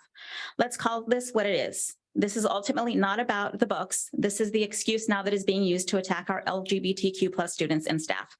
Are there some sexually explicit books that should not be in the classroom? Possibly, and that needs to be reviewed. Does this mean we get rid of the books for the LGBTQ+ youth? No, it doesn't. How you respond to this will determine whether you are for all kids or not. You can sit up there and say that you are, but your actions will be what will tell us where you stand. Now more than ever is why we need the No Place for Hate program. The rhetoric used in the threat was full of hate, and we must call it what it is. Do you stand for hate or don't you? I guess we will see. Thank you. Our next speaker is Eva Harrison. Eva, come on up. Eva. Go ahead. Hi. The classroom library did not make national news because it is gay or trans, but because it contains sexually explicit materials. Just because porn's on the internet, why should it be in our schools? That's insanity to me. This board knew and supported this library in 2017, but did you actually review the books and materials? One of the books tells kids which apps to download to meet people, including adults, to have sex with. As a school board, do you support having sexually explicit materials in our classrooms? Again, are you okay with sexually explicit materials in our classrooms? Because that's what this is about, not about anything else. We found many sexually explicit books in our school libraries, K through 12. You handed out the papers up front, how to complain about books. I shouldn't have to do that. They should never be in the library in the first place. Eva. Our next speaker is Barbara Casterly. Barbara Casterly. I'm the parent of students that graduated from Capo Valley in 2018. 2011 and 2008. I founded the Capo Valley High School Foundation, served as the PTA president and on many other committees.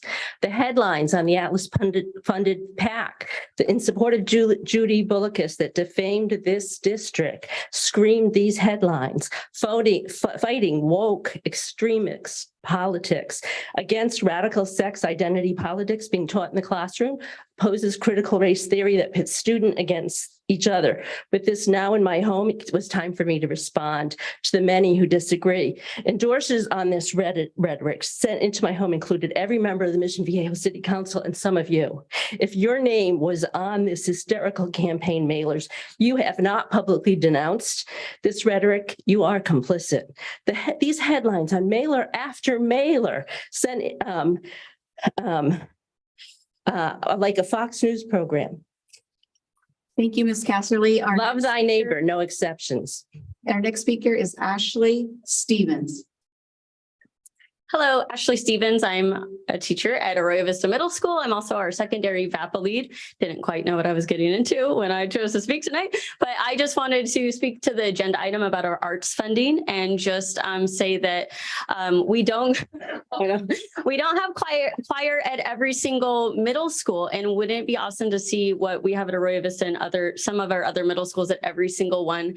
I know in my choir, about a quarter of them are from special populations, whether they have IEPs or 504s, and it's an awesome equalizer. And wouldn't that be amazing to have that at every single middle school to then support our high school choral programs? And so as you're deciding about funding for all of the arts, not just music, we hope to have your support for instruments as well that are older than our students and sometimes older than myself. And then just in everything, theater and arts, we have amazing students that are supported through their music classes and through their arts classes. So thank you for your support and thanks for opportunity to perform tonight. Our next speaker is Katie Crockett. Katie, go ahead. This threat that we're all talking about was specifically targeted at the LGBTQIA community. And until that is addressed loudly and emphatically with no hedging, we'll never have a prayer of these types of incidents ever stopping. We can talk about books if people want to. That's a conversation I'm willing to have. However, the threat and similar rhetoric in the community is tying it to the LGBTQIA community. This is harmful and dangerous. These issues have to be separated. And the media is not doing for it. doing it for us. And the district's silence on what occurred has been deafening. I'm not here for hedge statements or pandering. I'm here for our children, students, and parents. I'm a mom too. My kids are students too. Until we defend all of them, we're not doing the job that the public education system should be doing. Threats to the well-being of our community members are never okay. This isn't a gray area. These issues aren't the same. I will be here to remind this board as long as it takes. Our next speaker is Leslie Jones. A little different twist. In 1968, a teacher taught her third grade students a valuable lesson about discrimination that labels who's good and who isn't based on the color of their eyes, blue versus brown. Within 15 minutes, she watched marvelous, cooperative, wonderful, thoughtful children turn into nasty, vicious, discriminating little third graders. And this was based on one thing: color of their eyes and how they were labeled, whether or not they achieved, slowed down learning, or felt successful and protected. 54 years later, and I'm here asking all of us to be better and to do better, that we stand up against threats aimed at members of our community, our teachers, staff, and students. I ask that you help support my child who's had the courage, more courage than I almost had, to stand up here alone and share what she went through, they went through, I apologize, last week, and proactively and courageously take a stand. Thank you. I would like to call the next 10 speakers to line up, please. Michelle McNutt, Jessica Geyer, Elizabeth Owen, Astor Mason, River Edgren, Tina Freeman, Sally Sanders, Lynn Shardlow, Chelsea Erickson, Lisa Myers, Morgan McKeague, and Eva Stanton. Michelle McNutt.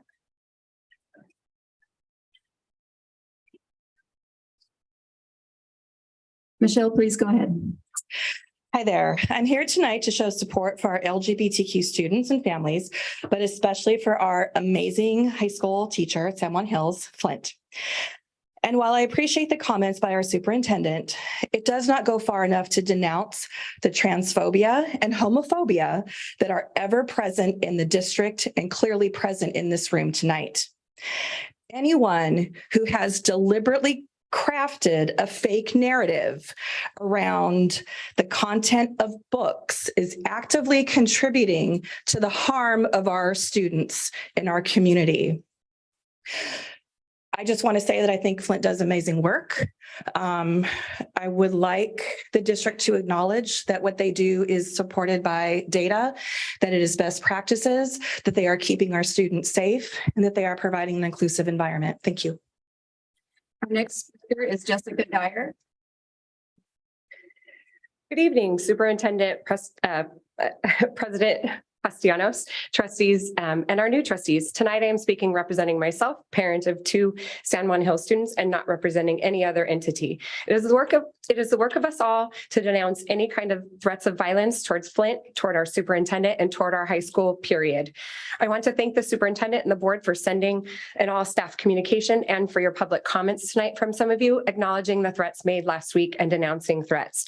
The hate speech that has been perpetuated by the articles written in the national news media are to blame for the threats, and we as a community must come together to reject them.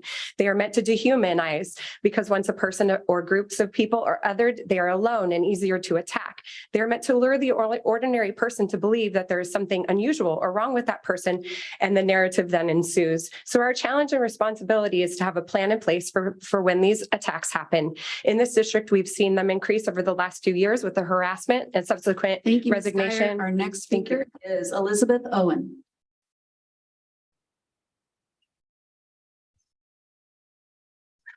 Hi, my name is Elizabeth. I live in Aliso Viejo. We don't have kids yet, but it sounds like this is a great school district. And I am a queer person, and I was raised in a district that was not supportive. And I was suicidal about it. And if I had had a teacher like Flint and a library like is in their classroom, that might not have happened. And I made it, right? I made it and I'm happy and I'm successful, but I might not have.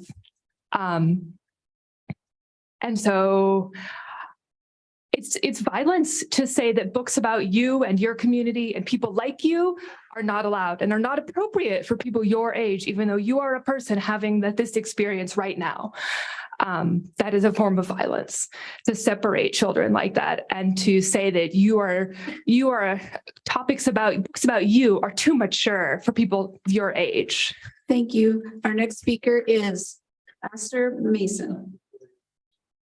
Hi, my name is Aster. I grew up in a community where being a member of the LGBT community was not accepted. I never saw myself represented in my school. And if I had grown up at a school where Flint was a teacher, my life would have been so much better. It took me until the age of 35 to come out as a trans person. And that was because I didn't see myself represented in my community.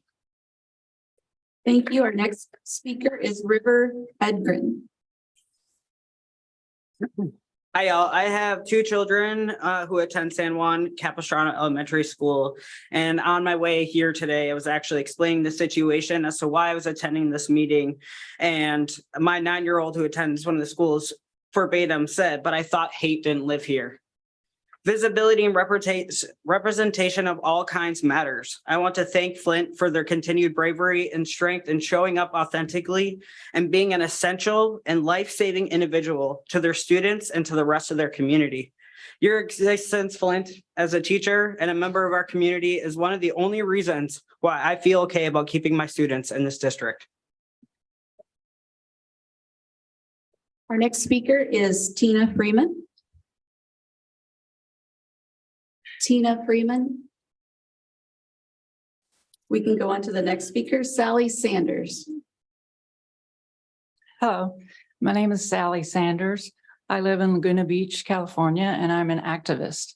And the reason I'm here is because I received an email this week from the LGBTQ of Orange County asking me to show up on behalf of Flint.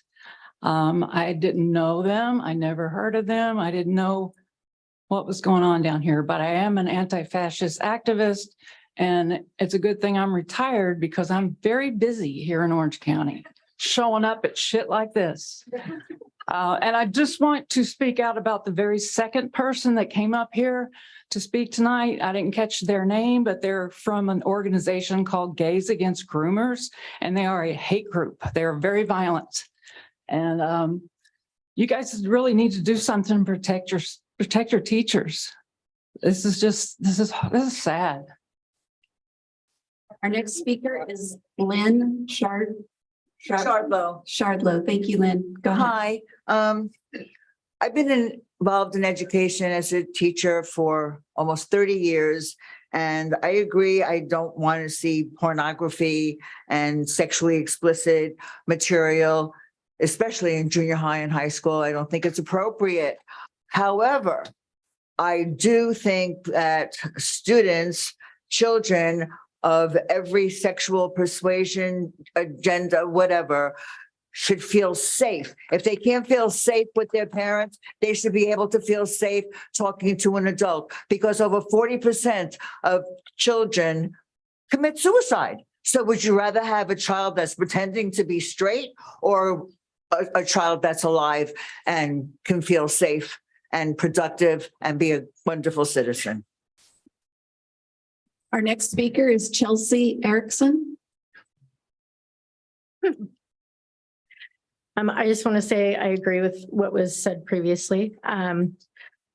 But I want to say I don't condone any act or threat of violence against anyone. It's unacceptable. As a member of a religion that in its history once had a government ordered extermination order against its members, I can't imagine that fear.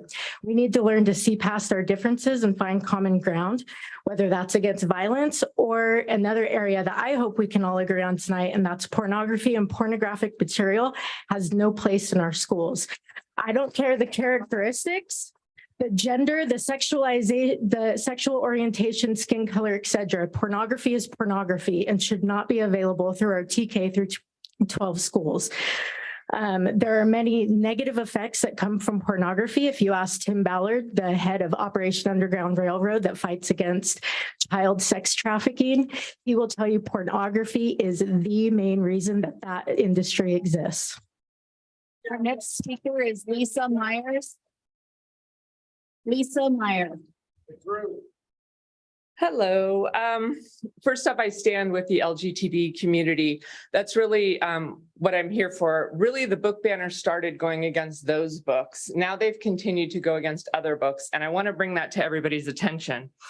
I think we agree that Capo's main goal is to be a district where we engage students in meaningful, challenging, and innovative educational experiences, and this would involve AP courses.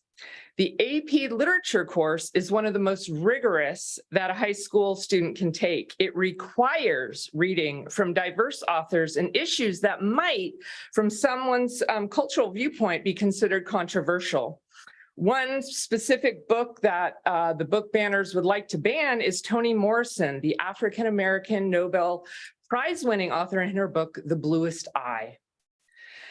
Morrison's mission has been to tell students, tell the stories of people who in all literature were peripheral, just like the Thank you, Ms. LGBT Myers. community. Our next speaker is Morgan McHugh.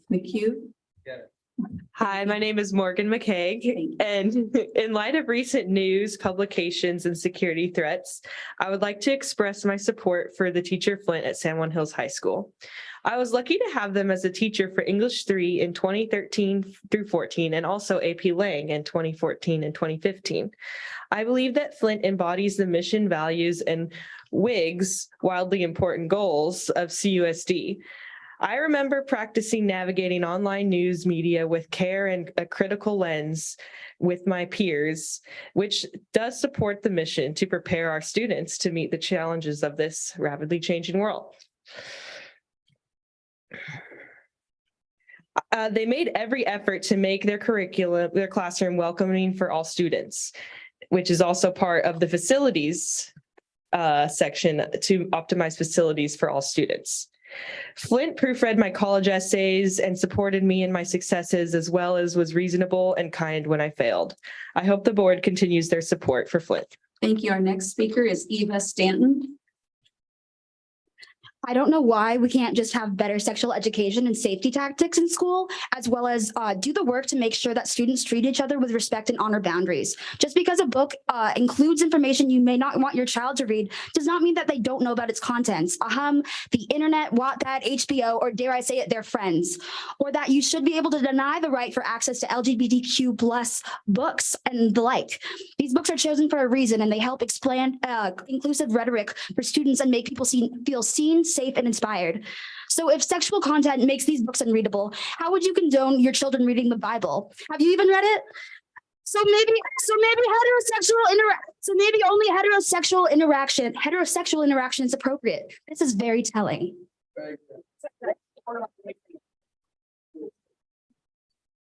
Tina Freeman. Last call for Tina Freeman. Going on to our online speakers. We have 2 speakers online. Our first one is Henry Giardina.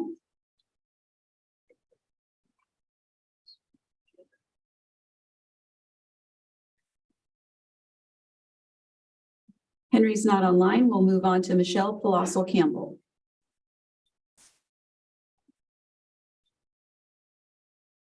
Michelle, go ahead.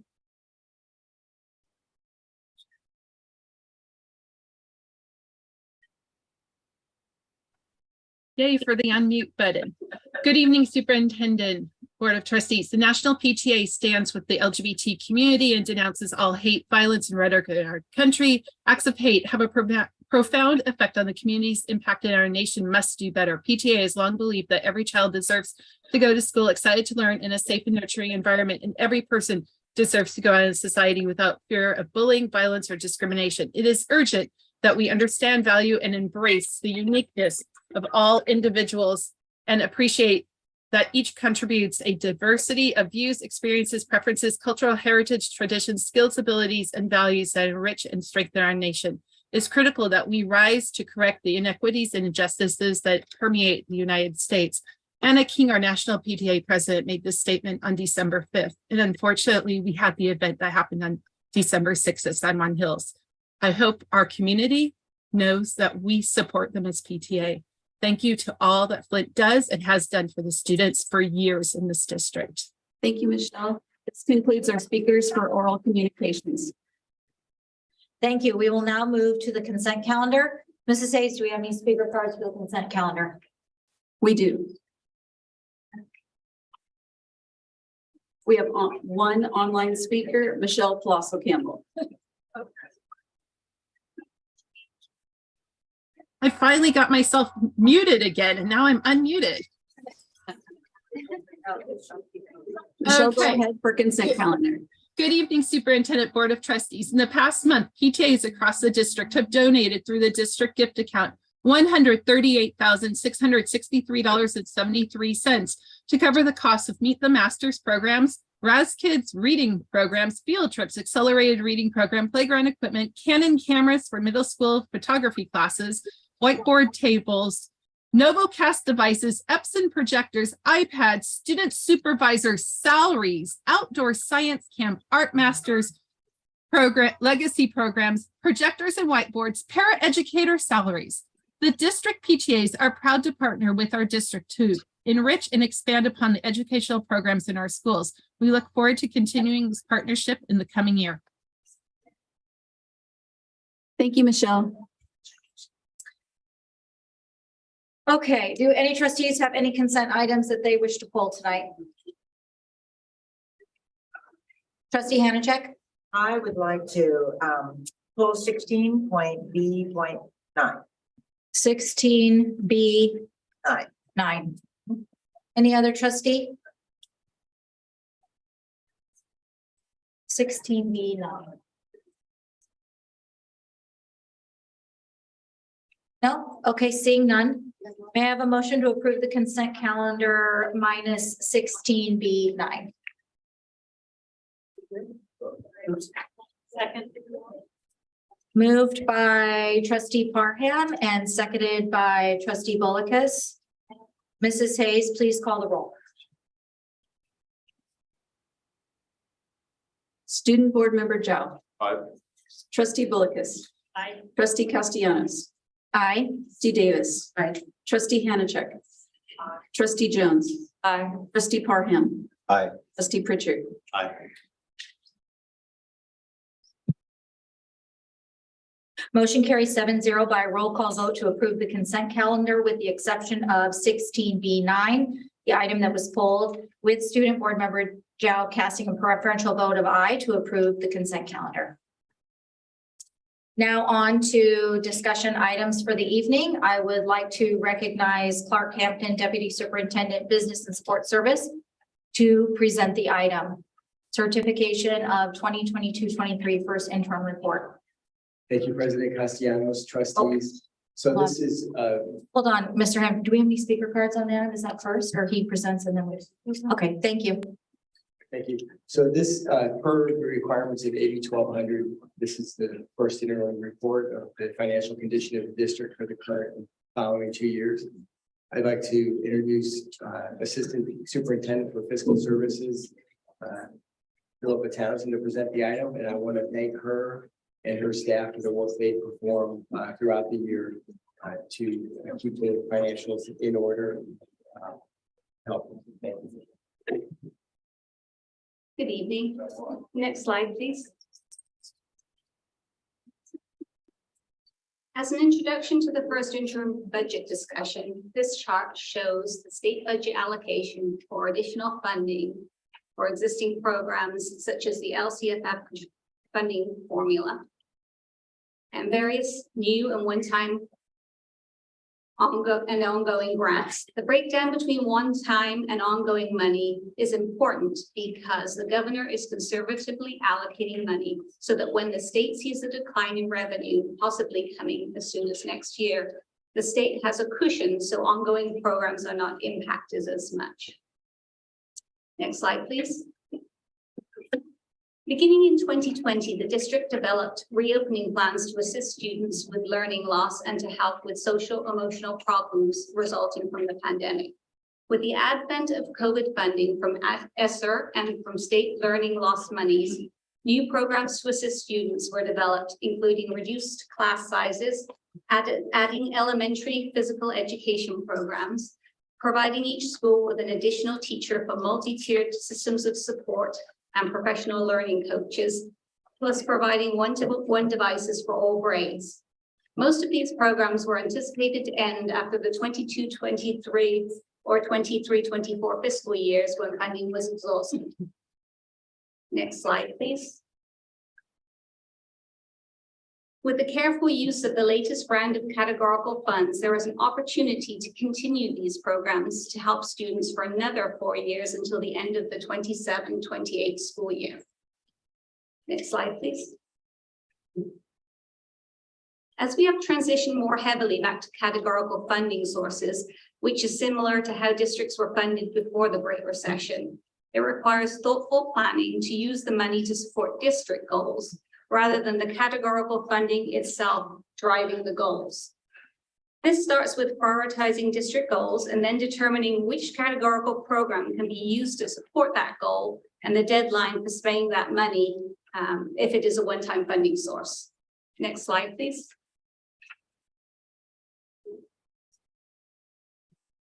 This results in a certain level of complexity, given that there are 5 separate new funding sources to achieve this. Next slide, please. These next 2 slides illustrate the projected funding sources for each goal and year. Next slide, please. And next slide, please. This is the slide provided to each budget cycle and shows our unrestricted fund balance. As you can see, we are projecting a surplus every year of the multi-year projection, and therefore our fund balance on the right is increasing. A word of caution here is that we are currently seeing very high levels of absences due to COVID, the flu, RSV, and hand, foot, and mouth at a rate similar to that seen last January during the Omicron surge. This is what all our districts in Orange County are seeing at the moment. We will be filing our first state attendance report, P1, in early January, which covers the first 4 months of the school year. And this will determine the impact on the budget at that point. Since this is the same problem we all had last year, it is possible that the state will come up with a remedy, because if all districts suffer an attendance loss, the state saves that money. Whatever the P1 reflects related to attendance will be shown in our second interim budget, which will be presented in March. Next slide, please. The next 2 slides show the assumptions used for the first interim budget, which are provided by School Services of California. While we don't have to use these assumptions, the county office typically expects districts to follow them or to use a more conservative approach. Highlighted in red are the areas where the district has used a more conservative approach. These assumptions will be revised by School Services after the governor's budget is released in January, and changes will be made to the assumptions used in the second interim budget. Next slide, please. Next slide, please. This chart shows where we are in the annual budget cycle. The next update on the budget will be at the January 18th board meeting with the release of the governor's 23-24 budget proposal. Next slide, please. Next slide, please. Staff recommends approval of the first interim budget. Next slide, please. After this item was prepared at the beginning of November, voters passed Proposition 28, and so we have one more slide to present. Next slide, please. Proposition 28 will provide the district with an estimated $5.7 million in arts and music funding. This funding is different in that the expenditures will be under the control of each school sites to determine spending. With that, there are restrictions on how the money can be spent. The money must be spent 80% on staffing, either teachers or aides or other staffing, unless the principal asks the California Department of Education for a waiver, and that waiver is granted. 19% on supplies and services, and 1% on administrative costs or indirect costs.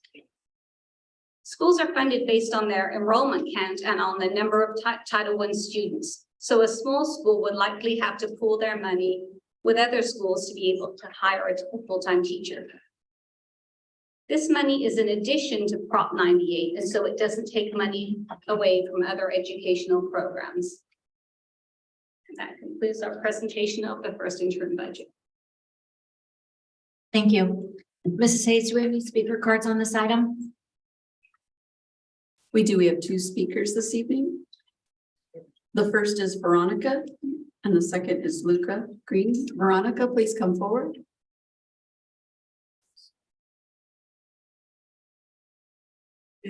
How much time? You have 3 minutes for this Speak item. fast or not? Okay, just fast. Okay. Okay, I wanted to speak on the Yes on G campaign. Being part of the leadership team for Yes on G, I can say that without a doubt, I am very proud of the campaign that was run with integrity and with passion for our local public schools in Aliso Viejo. I was honored to be among so many parents that wanted this as much as I did. Unfortunately, it did not pass, and that was through no fault of the campaign. The campaign left no stone unturned in an effort to educate our community on school funding in California, the state of our schools, how every single district around us passes bonds, et cetera, et cetera. The bottom line was that we were up against ghosts of the past and a distrust of the district. This is a battle that we were constantly fighting, misinformation and mistrust from years ago. It also does not help that all of you were not on board in helping us pass this bond by at least supporting it. Thank you, especially to Trustee Castellanos, or President Castellanos now, who was out there walking every weekend with us and supported from day one when this was initially discussed at a meeting she had with the Aliso Viejo PTA presidents. Trustee Bullicus, you voted for the bond resolution, but in my view, did so begrudgingly, and I will never forget that you said, "This is on you." It actually was not on us because we did everything we needed to, and I will forever be proud of this campaign. As long as the entire board does not support these schools, then you are all failing our kids. You are pretty much saying, just like the community of Aliso Viejo did, your facilities may be crappy, but that's good enough.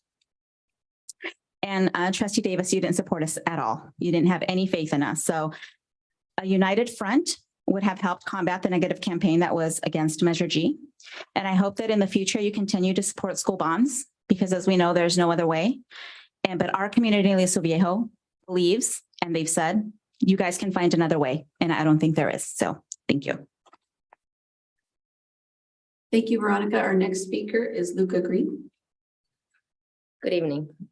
Tonight, I want to add a note, a fact about our financial report. Due to the nature of California's school funding, we do not have money for our school facilities to be updated. I will share with all of you something I learned in Mr. Anderson's 6th grade English class at AVMS this fall, which is the art of Japanese kintsugi. A kintsugi is the art of gluing broken pottery together with gold. The imperfections, the golden cracks, what makes the new object unique. They're there every time you look at it, and they welcome contemplation on the object's past and the moment of failure that it and its owner had overcome. Ellen Tennant. On November 8, 2022, due to lack of funding for school facilities, Aliso Viejo residents were asked to pass a school bond, Measure G. Our bowl fractured into 4 pieces. People who voted yes, those who voted no, the ones who didn't get to the 4th page of the ballot, and those who didn't vote at all. Similar to looking to a Kanziki bowl, we can learn from everything we have induced in our bowl breakage. Along the way, we have formed relationship with the wide diversity of our community in Aliso Viejo, and our cracks can also be covered with gold. However, for this Aliso bowl to be able to carry another measure, it requires to be held in good hands, in the hands of those that will fully support a school bond, individuals that would look every single crack that happened in Aliso and try to fix it with these 3 simple steps. 1, clear communication with the community about school funding. 2, easy access to facts, especially financial reports and expenditures. And 3, gaining public trust. I want to say thank you to President Castellano for your commitment and hard work for our community in Aliso Viejo. Thank you to our fantastic team, Veronica Yap, Emily Cravens, and Kelly Smith. Thank you to all 7 AV school PTAs and PTSAs, especially Allison Parson, Brenda Akasi, Mina Carson, Samar Thar, and Meredith Drew. I also want to say thank you to Superintendent Vital Brutti for your support. Thank you to most of the board members that have supported us. And again, Tenet wrote, the ball may seem broken, pieces scattered, but it is an opportunity to put it back together with seam of gold. It will be something new, unique, and strong. Thank you.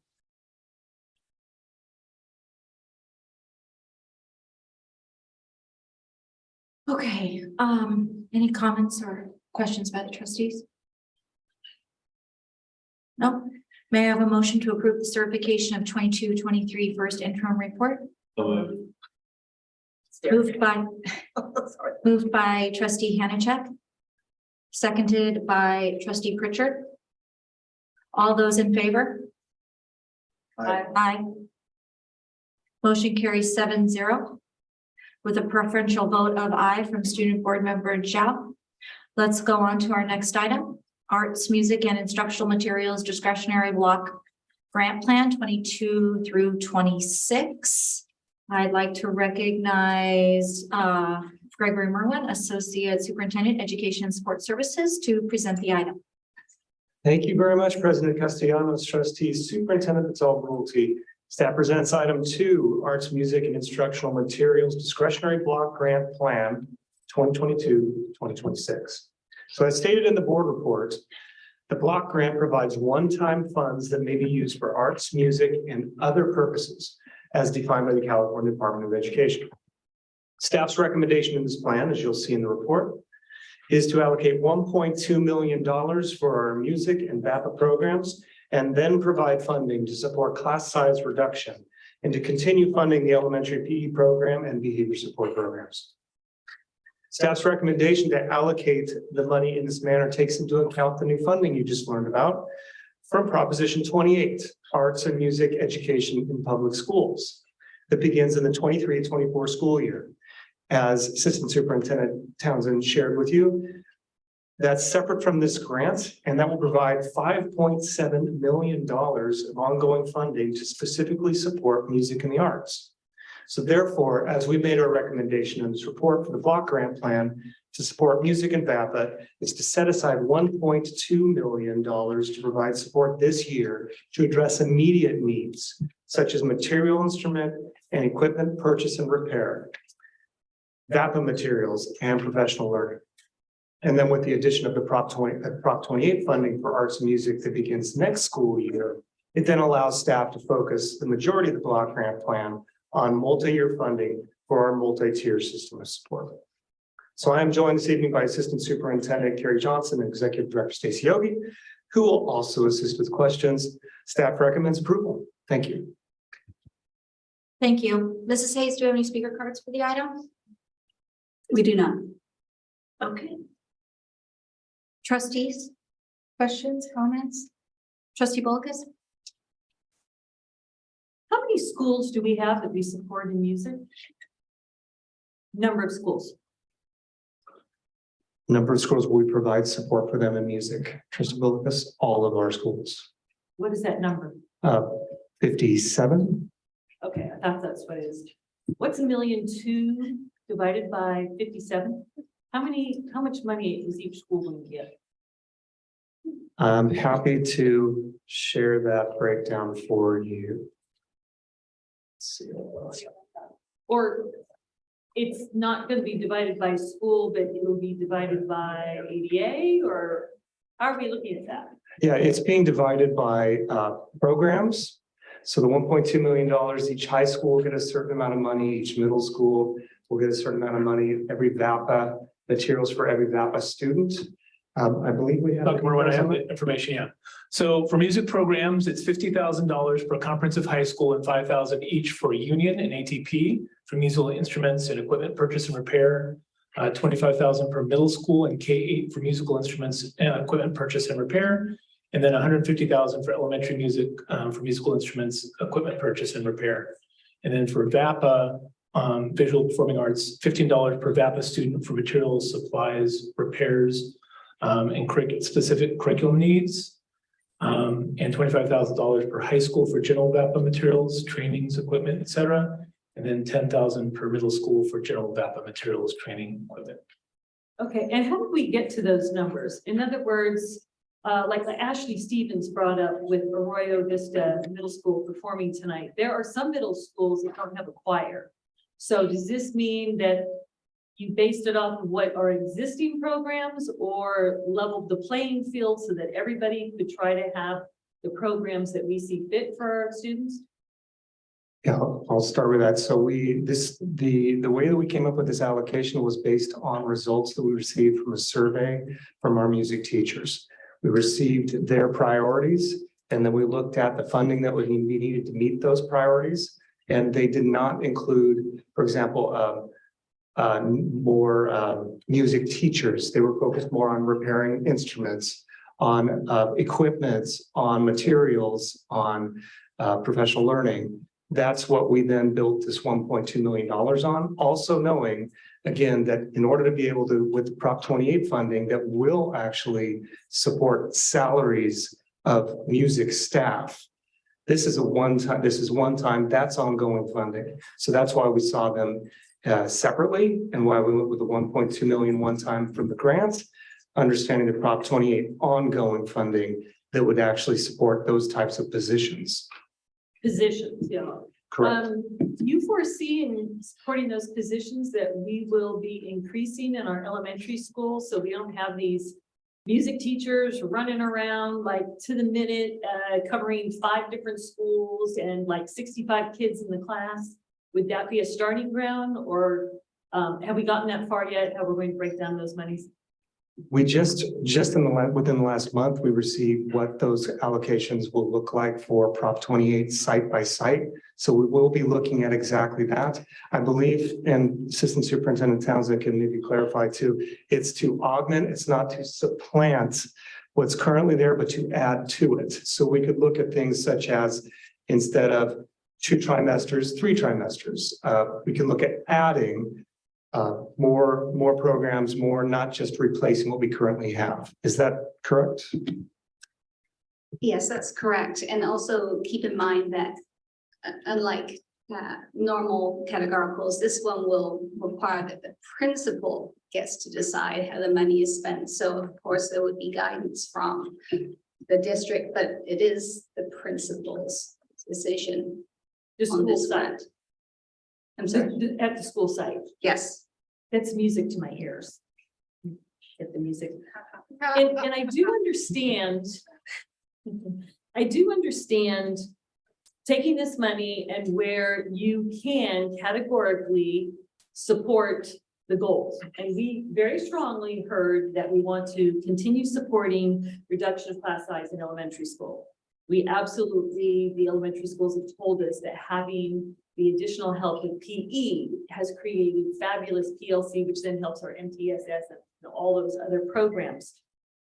I just wish we could stretch the dollar more, because when I also read under our background information per CDE's guideline, number 2, obtaining professional development and instructional materials for improving school climate. I do believe we're in the state of affairs where music and arts and creativity and innovation is needed more than ever for our students. And I wish we could focus more because we've had wonderful programs. We still have wonderful programs, but as we know, based on COVID, we are going to have to rebuild our music programs, and it's probably going to take 3 to 5 years. And just the additional infusion of money is when I've talked to my music teachers, it's just kind of frustrating to see, oh, we've got this music money. And then it's like, well, it's going to MTSS. And we got excited. And then it's like, well, we're not getting it all. So I understand trying to stretch the dollars and supporting the goals. It's just, if there is just this certain amount of money, I really ask that we make sure that the music teachers are asked. They are then giving information to principals, and they are they do have the autonomy to do what's best for their school. And that's all I'd like to add. Thank you. Thank you. Trustee Davis? Greg, Dr. Merwin, I think you mentioned that K-8 is getting the same amount as middle schools. Is that correct? Yeah, so 25 for music programs, 25,000 per middle school, and K-8 for musical instruments and equipment purchase. So why are K-8s not getting the middle school plus the elementary school amount? So I think the elementary portion of 150,000 would cover the elementary is at the K, is my understanding. So they are getting middle school plus elementary school amount? I'll jump in there, yeah. So the K-8 part, the middle school is getting that allocation, and then all of the elementaries are benefiting from the 150,000 investment. So the elementary is getting funding separately. The middle school is getting that 25,000 for the K-8's getting for their middle school program. Okay, so they are. Their 6-8 program gets elementary and middle. yes, for they're benefiting K-8s. from both. Elementary gets the portion of the elementary, and then the 6-8 gets the middle school. I just have a quick comment just to reiterate what Trustee Bullock said. I had the great benefit of going to Ladera Ranch Middle School the other day to see their performance for orchestra and band. I missed the choir, but I got those two. And the comment was made, that COVID had a big impact on losing a lot of students for that program. You wouldn't know it by the quality of the musicianship. I mean, I do not remember kids sounding that great when I was in band back in 7th grade. These kids were phenomenal and the program there is great. So whatever we can do to give them confidence that we're going to continue to support that going forward, I think is important. Trustee Hanchek? Yes, so I just want to remind everyone that the money isn't just for music. It's for all the arts. So we'll have to understand and incorporate that as well. We can't leave out our other artists. Thank you. Trustee Jones? I think everything we do in CUSD is important. And although I do very much understand that that drama and music does need to be rebuilt because of COVID, there's other things that need to be rebuilt. I think at some of our athletic programs really fell apart, and clearly the social emotional is happening everywhere in the United States, maybe everywhere in the world. And I'm really reluctant to say that one is so much more important than the others, because, and clearly, yes, to commit to keeping these programs going, I'm fine with that. But to say that COVID impacted one, and we've got to really, really push for that, not all kids want to do music and art and drama. Truly, not all of them want to do it. But nearly all students were affected emotionally by the shutdowns and by COVID. And I don't think we can, I'm sorry to disagree. I just don't think that we can say, oh no, it's all got to go to the arts. The arts is one group, just like athletes are one group. Not everybody's an athlete. Just like AP is one group. Not everybody takes AP. But I do think that the majority of kids were affected in the mental health realm. So I don't want to see that taken away in favor of another program that, yes, admittedly needs to be rebuilt. Thanks. Trustee Pritchard? Thank you. So, Philip, the Prop 28 money, it says school sites must use 80% of the money to employ staff, and then it gives the discretion to the principal, right? And there's no process for that now. They're just making it up right now, what that looks like. So we haven't received the official guidance yet, but they will have to come up with a plan, and that plan will need to be submitted to the state. If they wanted to do something different other than hire staff, they do have the opportunity to ask for a waiver from CDE. So when we get further guidance, we'll know exactly how that needs to look. But I would think the guidance will come out pretty soon because everybody will need to start hiring people ready for next year. And for the separation of the two monies that's going towards the arts, this sort of one that we're on right now, it doesn't affect this concept here other than we support low class sizes and our mental health supports and all of those other things. We're not starting to steer money away from what the taxpayers originally voted. No, the money is also, just like the other grants, it's discretionary. So there are suggested uses, but they're not mandated. Yeah, but districts can steer discretion to becoming just a fund. I newly use the word we don't like to hear in education, but a fund that allows a lot more flexibility for much different things and which this money was intended and the voters approved in the state of California. And I'm somebody that is living off the arts. I obviously have something to say about that, and whether I agreed with LA Unified's approach to the arts in the past, did agree with this particular idea. And I do read the balance and everything like most of you, but that actually, I missed it. I'll plead ignorance on it. I didn't know it could be swept into a general fund account and used for whatever. I know it's not, that's too blunt, but in essence, is there certain parts of this sort of process where the principal does say 80% of it must go into, but then the other parts we're not going to waive? Or so I think I was confused as to which sorry, one you were referring to. I'm so looking back. The arts and music, the item that we're talking about right now, that is discretionary. Prop 28 is not discretionary because as you said, it's a voter approved initiative. So that one does have to be used for the purpose stated in the initiative. The waiver that I think you were referring to, that the principals can ask for, it just says that they may ask for a waiver and CDE may grant it, but how likely that is, I don't know. It may be more relevant if it was a very small school and it didn't make sense to hire staff. I don't know.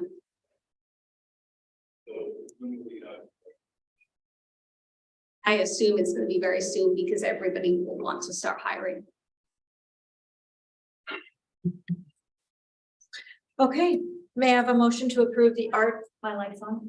Oh, sorry, they're all messed up on this meeting, but go ahead, trustee Wilkes. Just one more comment to share with trustee Jones. Absolutely agree, COVID has affected everything. And our primary, of course, is going to be reading proficiency and math. I would just like to throw out there that while we hear the counselors that we have and the ratio that we've improved upon student to counselor and all, it's all needed. The wellness rooms and all, they're needed. But I do think that's a starting point. And I do think that we've discussed about many of our students that electives are the draw. Sometimes it is the subject that brings them to school. And I don't think mental health is just with the counselor. It's about just overall well-being and being involved in something, finding pleasure and happiness. And so I just think in our arts, in the VAFA program, like trustee Hanachek said, I mean, it's not just music, but I would like us to measure when we add on these counselors and these different things, we measure its impact and we keep, well, we talk about the whole child. I do think pleasurable kinds of subjects and things they enjoy, and whether it's athletics or whatever, I think that adds to the overall mental health. And I just would like to put that, plant the seed in your minds. Thank you. Thank you. Okay, can I have a motion to approve the arts, music, and instructional materials discretionary block grant? Okay, seconded. Second. Thank you. Moved by trustee Parham, seconded by trustee Davis. All those in favor say aye. Aye. Okay, motion carries 7-0 with a preferential vote of aye from Student Board Member Zhao. I would like to go on to the next discussion item, status of state matching funds. I recognize Clark Hampton, Deputy Superintendent Business and Support Services, to present the item. Thank you, President Castellanos, trustees. So this is as you mentioned, information item. It is to report out the matching money that the school district has already received and how it is being utilized, and the matching money that's expected next year and some proposed uses for future consideration. So this is slide. So this is the funding, the matching money. So this is facilities matching money from Prop 51. And it's the match where the school districts spend money, and then the state will provide matching money for that, for those capital facilities improvements. This is matching money already received. It's being currently utilized for a 2-story classroom addition at a building in Dana Hills High School. And the source of the funds was from the construction of 3 2-story classroom buildings at San Juan Hills High School, San Clemente High School, and Tesoro High School, as noted on the chart. Next slide. So this is the additional matching money that we received. It was facility hardship money for Philip Riley's shade structure. And the proposed use would be to update or improve the fire alarm and intercom system at Philip Riley Elementary School. Still being reviewed as far as the funding amount there and what it can support. Next slide. So this is the funding. This is the awaiting funding. So trustees may have heard that last year, the state, or earlier this year, the state was considering placing another bond measure on the ballot in November, and the governor decided not to. But the state did use one-time funding to continue funding some projects that they had run out of money per Prop 51. So the state's provided additional funding that now we will be projects we already have on the list. We will receive the matching money sometime next year. So this is anticipated matching money of 10.7 million from the solar panel projects. This was modernization money, and the potential proposed uses would be for modernizing our central kitchen and replacing some of the most in-need big toys throughout the district. Next slide. So then we also are expecting to receive matching money for releasing the Yale High School STEM building and Newhart STEAM building for any amount of $8 million. And that will be used for Capo Valley High School Stadium. This project will be brought to the board at a future date for consideration. Next slide. And then the additional money of 3.5 million as a result of the Palisades Elementary School modernization project. And one of the proposed uses for consideration would be Concordia Elementary School air conditioning. Next slide.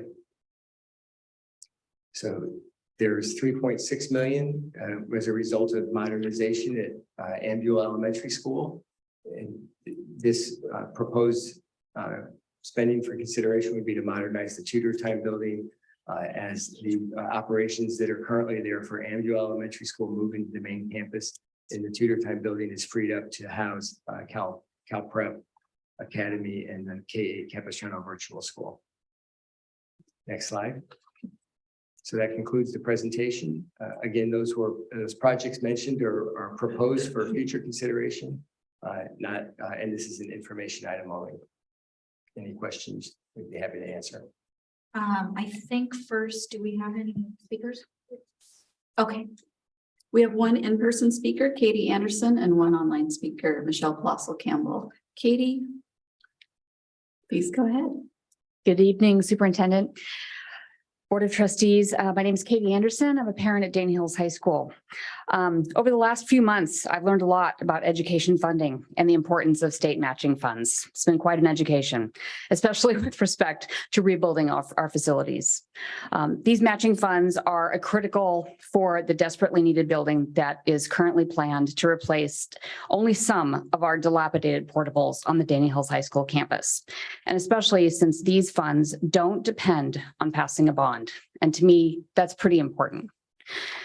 Given the history on passing bonds in the past and what you've just heard from the Lisa Nagel Measure G team, who I mean, we've met with them and we've talked about what those opportunities are going to look like in the future. I implore you to support the use of using these state matching funds for the new building at Dana Hills High School for those that have been slated for that project, and commit to completing this important first facilities rebuilding project at Dana Hills. Thank you. The next speaker is Michelle Colossal Campbell. Michelle, go ahead. Good evening, Superintendent, Board of Trustees. It was good to see in the presentation the inclusion of the new two-story classroom building at Dana Hills High School that was approved on November 3rd, 2021. Our community is trusting that this board will keep the commitment of the prior board and build this building.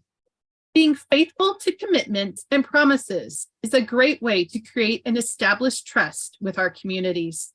I know to create large-scale change at Dana Hills requires a bond to be passed.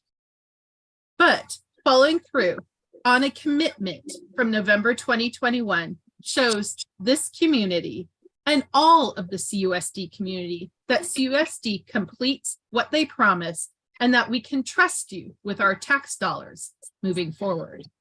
Thank you. Thank you. Trustee Nanachek? Yes, thank you.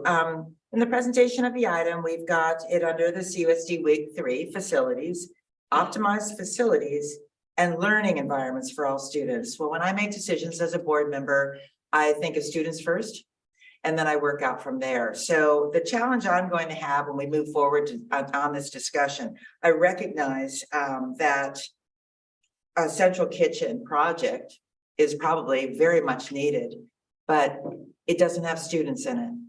So as we struggle to optimize what available funds we have, I would never support that. I would have to ask you all, if we get the funds, to look at where $10,726,011 or whatever, $11 can go in a facility like San Clemente High School, Las Palmas, and other desperately old facilities. So I know we're going to be talking about this some more, but I have to admit, I'm going to fight over the scraps big time, especially those of us who have really old schools. So I would look forward in the future when we start to look at this again. This was staff, recommended for central kitchen project, but I'm going to have to ask to see where else, where students need support, where they are in learning environments that in this particular category, it could be used. So I appreciate that. And when we go forward. Trustee Jones? Oh, no, do I have my line? Sorry. Trustee Bolkus? Well, I actually have a question, but based on Trustee Hanachek's question here, I understand. I mean, it's all about the students, but how do you universally feed all of our students without a kitchen that can be worked on to provide, what is it, 15,000 meals a day? So I highly recommend a tour as I've had, and I don't even know how they do it. I just don't know how they do it. But I wanted to not comment on this, but I don't know if this is the right place to ask a question down the road. When we think about, I know it came up when we talked about Capistrano Valley High School Stadium, that it's all about the students. It's also about safety. Last night, I attended the Newhart Middle School musical, instrumental and choir concert. That parking lot was pitch black. I mean, pitch black. One lady talked about tripping out there. So all of a sudden I did wonder, and I just wanted to share it out there. How many schools do we have that don't have any lights in the parking lot? So next door, the soccer fields, when those lights are on, we don't have that problem. So I almost wondered about calling the city of Mission Viejo to see when we have a performance, if they could turn the lights on, but they're going to be watching their electric bill. So at some point when we do these evaluations, I don't know But parking lot and safety and with daylight savings, like I say, it was just a big concern last night. I walked and put on my flashlight on my phone to walk through that parking. I just wanted to add that. Which school site was that? Newhart Middle School. At Newhart? Yeah, and a lot of people were commenting on it. Might not have been a full moon or something. It was just pitch black.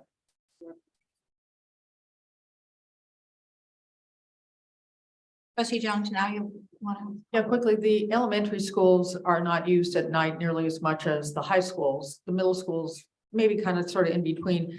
But I was also at Carl Hankey one time late and had to use my phone light to make it to the parking lot. And I think that this is the case in many of our schools, that there's just no outdoor lighting at all. And I don't think it was even just the parking lot, the front sidewalk. Anyway. Staff will do a review of what parking lot lighting and what's available, and also determine whether maybe the lights were off or not, if there were any, because some elementary schools have wall mounted lighting, not necessarily like the kind that they're over, and sometimes they might not be on, but we'll check on them. I just want to add Todd Ullman, the AP at Newhart, was there last night and asked about it. I said, did I just not see that? No, we don't have any. He was the one who said, oh, when the park lights are on, it's better out there. So he was aware of it. So two things. One, we can bring back kind of the most safety worst things. We all know we have over $1 billion worth of needs, but like, what's the worst of the worst? I appreciate that. And then for new trustees, we can give you our assessment of playgrounds. There are probably 5 or 6 right now that are well beyond replacement. Some of them are about $250,000. Unfortunately, some of them, because of the DSA kinds of issues that we're imagining, it will be more like $650,000 to replace them. Okay. Thank you. This was an information item only and no board action is necessary. So moving on to resolution number 2223-38, resolution of the Board of Trustees of the Capistrano Unified School District approving a third amendment to the option to lease real property with Toll Brothers Incorporated and declaration of property as exempt surplus land. I recognize Clark Hampton, Deputy Superintendent, Business and Support Services, to present the item. Thank you, President Castellanos, trustees. So as mentioned, this is to provide a 6-month extension for Toll Brothers as they do their work with the city of Dana Point for zoning the property for their potential lease of the Southwest Yard, and also reaffirms the declaration of the property as exempt surplus property. Staff recommends approval. Thank you. Mrs. Hayes, any speaker cards? We have 2 speaker cards. Our first speaker is Katie Anderson in person, and then online, Michelle Flossel Campbell. Katie, please go ahead. Good evening again. I just wanted to let you all know that a few weeks ago, the Toll Brothers came and held an information session at Dana Hills High School, as they are required to get out in the community and speak about this project. And it was well attended. They talked about the Victoria Apartments project, and many people in the community showed up to voice their opinions, and many of them were in support of this project. Both Michelle Plossel Campbell and I, as well as a number of other people, spoke on behalf in support of it. The Victoria Apartments project would not only clean up the area that is currently the bus yard, which is desperately in need of cleanup, but will it also potentially supply $40 million that could help rebuild Dana Hills High School. And while this might only be a portion of the amount required, it is a portion that is not based on a bond again. And I really, really can't say enough about, everything that Luca and the Aliso Nagel team said about how, we know this is going to be an uphill battle. I'm willing to stand here and fight for it the whole way. But I also would like to, as Amy said, fight for the scraps on every bit of money that we can to support our school, because our children deserve it. And this is truly rebuilding our high school for the next generation of Dana Hills High School families. Thank you.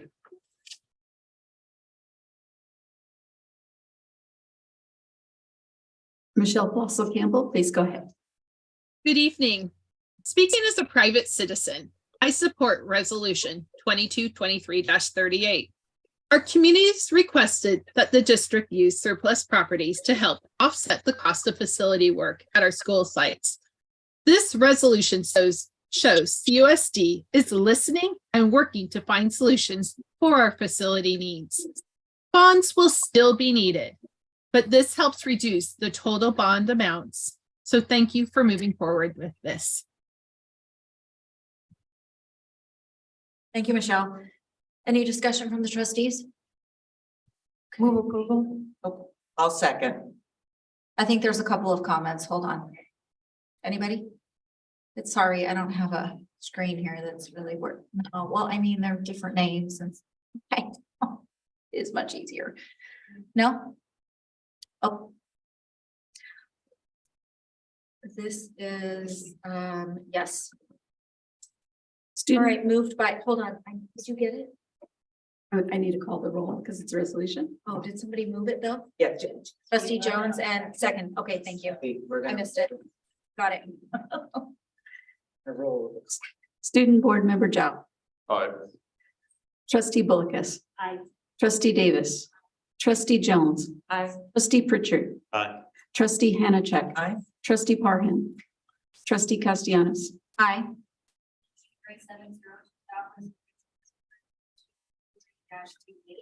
Resolution of the Board of Trustees of the Texarkana Unified School District approving a third amendment to the option to lease real property with Toll Brothers Incorporated and declaration of property as exempt surplus land with a preferential vote of aye from Student Board Member Zhao. Okay, on to the next item, Board Policy 3460, Financial Reports and Accountability. Recognize Mr. Clark Hampton, Deputy Superintendent Business and Support Services, to present the item. Thank you, President Castellanos, trustees. So this board policy was last updated in 1996. So this is a first reading to update the policy to update the language and align it with the latest law. Get its first reading. Okay. Please read. No speaker. Jeff, oh, I'm sorry, go ahead. That's okay. Trustee, comments? Just a quick comment. Is this one of those situations where we get the language from somewhere else to comply with standard operating procedure?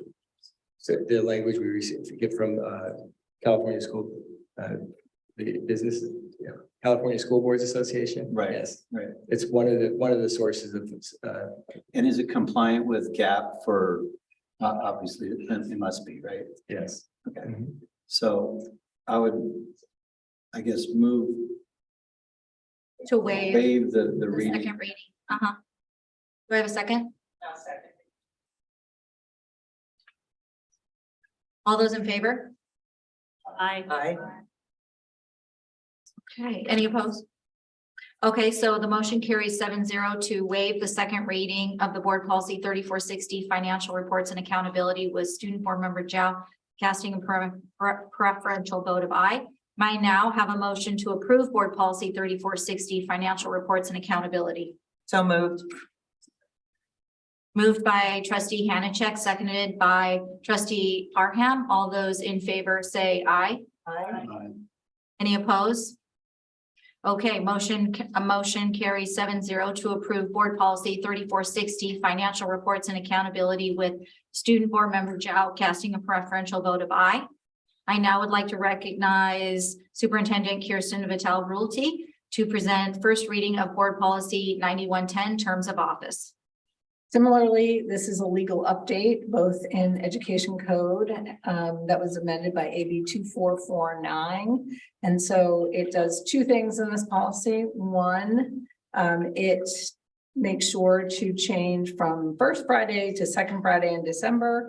And then it also clarifies board members continuing their service if until their successors take their oath of office. So again, just a legal update, nothing else in this policy. So I recommend you waive your policy and you approve this on first read.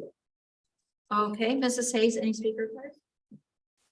We have no speaker and Trustee Jones. Trustee Jones?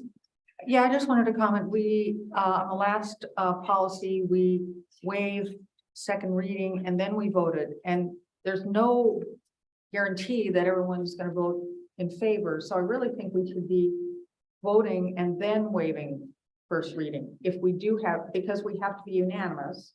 And we don't know we're gonna be unanimous, so I think that makes the more sense. Okay. And we could then waive first reading on everything. Once we've got those, that could be one motion to waive first reading on everything that's been unanimous. Okay. Any other? No, that's it. That's it? Okay. So we're gonna have it, so this is the same thing then, where you need a motion to waive this second reading, right? You want to do that second, so you want a motion to approve this and I will make that motion. Okay, and a second? Sorry, I missed it. Davis, thank you. So I have moved, did you get that, Mrs. Hayes? I have moved by trustee Jones and seconded by Davis to make a motion to approve board policy 9100 terms of office. Got that? Okay, so now I need a motion to waive the second reading, correct? Me too. Okay, moved by trustee Parham, seconded by trustee Davis. All those in favor, say aye. Aye. Any opposed? Okay, motion carries 7-0 to approve board policy 9110 terms of office with student member, is he, oh, sorry, shall casting a preferential vote of aye. Okay. There being no further, oh, yes. Number 9. Oh, that's right, I'm sorry. And after we have number 9, just as a reminder, we then have adjournment and a reopening of a new meeting. Right, yeah. Sorry. Okay, 16, we go back to consent calendar that was pulled. I'll do this really quick. I just wanted to compliment us on this program. I've been getting some amazing feedback. I mean, what an incredible opportunity for young people to be able to stay on their school site, to be engaged. But some of the feedback that I've heard, and the why our partners are really excited about too, they keep buying lots of toys, they're engaged. It's outreach. So I want to make sure, from what I understand, the letters are going out from the school to the applicable folks in this opportunity, and they're just not getting response. They don't know, can they follow up with phone calls? How do we do a better job at marketing this incredible opportunity? People are just, either they're not, you know how hard it is to communicate. So that was just my only comment. And I would move the item, but I'm so proud of this, and I wish we could, have this all the time everywhere.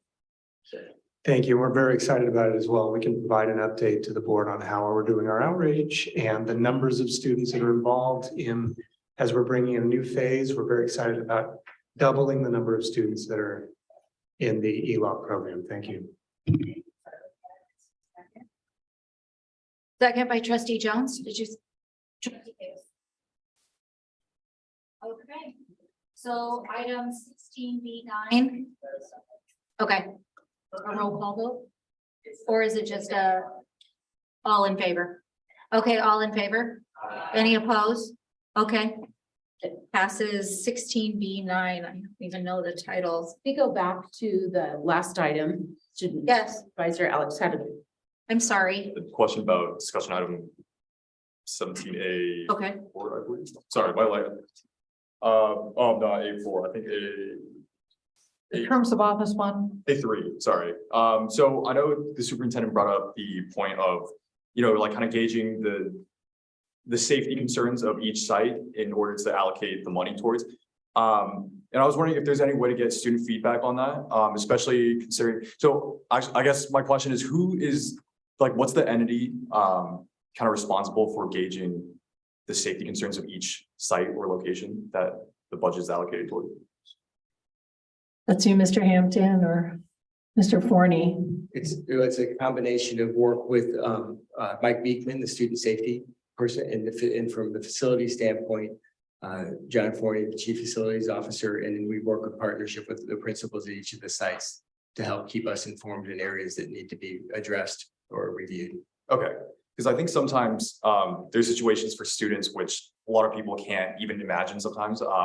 Like for robotics, we stay super, super late, way past, the time that any other people are here. And that's a situation that I don't think a lot of other adults are going to think of or even consider in that regard. Especially with regard to Capo, we have the senior law and junior law. And when you walk down that junior law at night, especially if you can't move your car up, it's a pretty interesting experience, I guess you could say. And I feel like that's something that can't necessarily be thought of, or, it's less considered by people who don't live in the situation. So I'm wondering if there's any way to create a sort of like student feedback or kind of gauging like what people think should be improved upon. So at least you can kind of get that perspective as well. I think that's a good idea. I would encourage students to reach out to their principals to provide the feedback to them.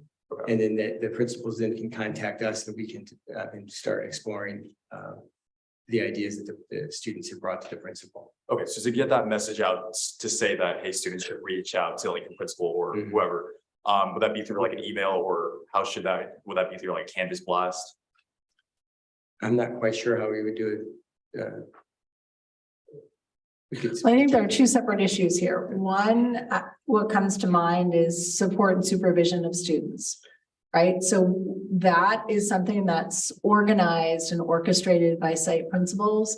There are system principals, STAPs, teachers, folks that need to be with students so that students are not late by themselves on any site. So that's one issue. I think the other one is then if you're talking about lighting, that kind of thing, or walking down dark stairs, I do think we need to start with the Kitchell reports and what we know is already on the end of the most needy that we need to do. When a work order comes in and it is, there's an unsafe condition, it is the first thing that we deal with. So Mr. Forney can describe that, and maybe you can take a minute to describe how we deal with those things first. But these other things that I think trustees raised tonight then are of the other things we have to fix, literally over $1 billion of things to fix. What things could we consider in that $10 million range? What is kind of the worst of the worst that could be? And I think that's part of why the playgrounds came up, because it's kind of a across the board standards-based kind of thing. So Mr. Forney, can you just address how we deal with those safety concerns? Yes, thank you. So typically the safety work orders, it's through the work order system. We have school dudes. So those safety concerns are reported to the front office, usually through the site administrator, sometimes the office managers, even the custodial staff. They'll submit a work order and they have a stat. They have like, is it an emergency? Is it, people tend to put safety on a lot of things. So there's a follow-up and those are addressed, as superintendent mentioned first. Trip hazards, the air conditioner is not working, all these different priorities that we do. But across the board, I would agree that we have the Kitchell report. If you go to the district website on facilities, and we did a comprehensive needs assessment throughout the entire district at the sites, and it does go through end of life, safety concerns and so forth. The problem that we struggle with, and I'll say it, is trying to prioritize the priorities. There's so many out there. But anything that any student sees, I would definitely start with the principal, because they know to get a hold of, they'll even call me directly if they feel something's an immediate safety concern. Okay, because I just don't think most students are that proactive sometimes. And I think it's better that we be the ones who are proactive in saying, here's the channel for getting this to us, and telling them that instead of them having to try to find the ways to do that and having to, put in the effort. So let us think about a good way to do that, because I do think you have, thousands of eyes and ears on these campuses, and our students frankly know best around some of these issues. So let's see, and then maybe we could do a comparison, right, between what we know in Kitchell, those really important reports that we did, and what students are feeling and seeing on campuses. So give us a minute to kind of think through how we could do that, and we'll get back. We have utilized when we did the Dana Hills, we just completed the Dana Hills master plan, and part of that process was to engage with all the students, and they had a voice and put what they felt was most important for their school, what would be safety things to think of. So that was one of the ways that we reached out to Dana Hills community. Yeah, okay. Thank you. As I recall, the student board member has the obligation to present a report on occasion, and this might be a good opportunity for you to canvass with your colleagues and come up with a wish list of sorts, prioritized according to what you think, present it to us, and then we can see if that matches what the district thinks. But I would see this as a good opportunity for you to spearhead that kind of information. That's good. Yeah. And we could do that through our monthly ASB meeting, right? And that way we could give access to the students, the Kitchell report, so that they can even make a little bit of a comparison. Right, because then we can get all the ASB. Yeah. We'll figure this out. Okay, thank you. Great idea. Thank you. Any other comments or it? Okay. Yes. No longer business of the board, so we need an adjournment. So moved. Oh, that's okay. Moved by trustee Davis, seconded by trustee Jones. Motion carries. All in favor? Aye. 7-0 to adjourn the meeting with a preferential vote of aye from student board member Zhao. The time is now. Time is it? 9:45. Good evening. Thank you. Yep, now we're opening our next meeting.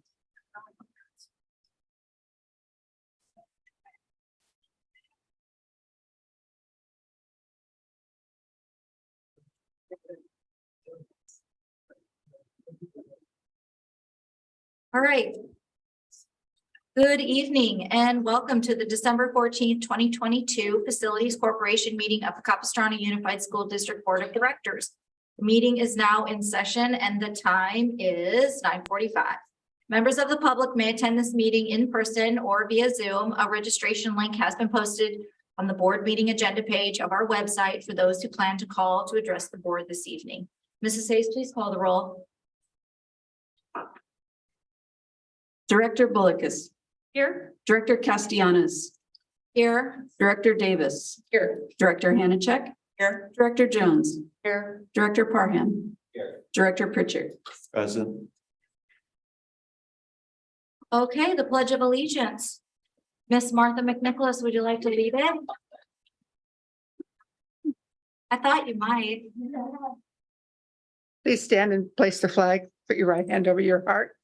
Ready, begin. I pledge allegiance to the flag of the United States of America and to the republic for which it stands, one nation, under God, indivisible, with liberty and justice for all.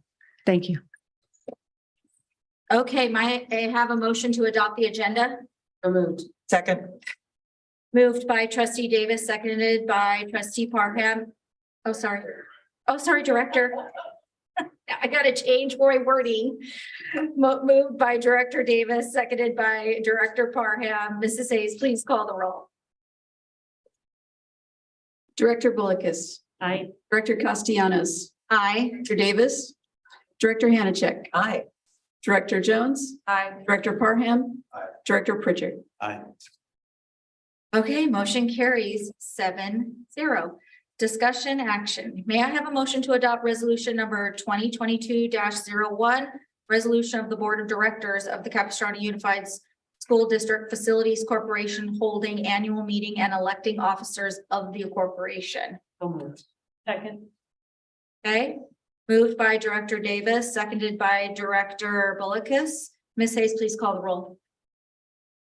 Director Bullicus, Aye. Director Castellanos, Aye. Director Davis, Aye. Director Hanachek, Director Jones, Aye. Director Parham, Director Pritchard. Aye. Motion carries 7-0 by a roll call vote.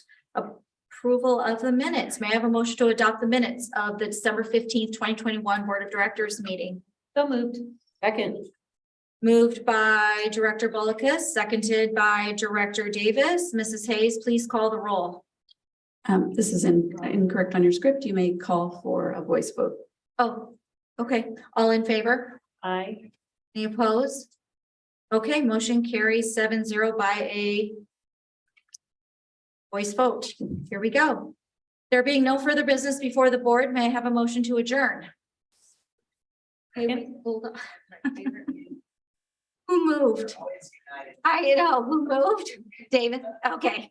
Moved by Director Davis, seconded by Director Hanachek. Mrs. Hayes, please call the roll. Director Bullicus, Aye. Director Castellanos, Aye. Director Davis, Aye. Director Hanachek, Aye. Director Jones, Aye. Director Parham, Aye. Director Pritchard. Aye. Okay, motion carries 7-0 by a roll call vote. The time is now 9:49. That was all that is? Okay.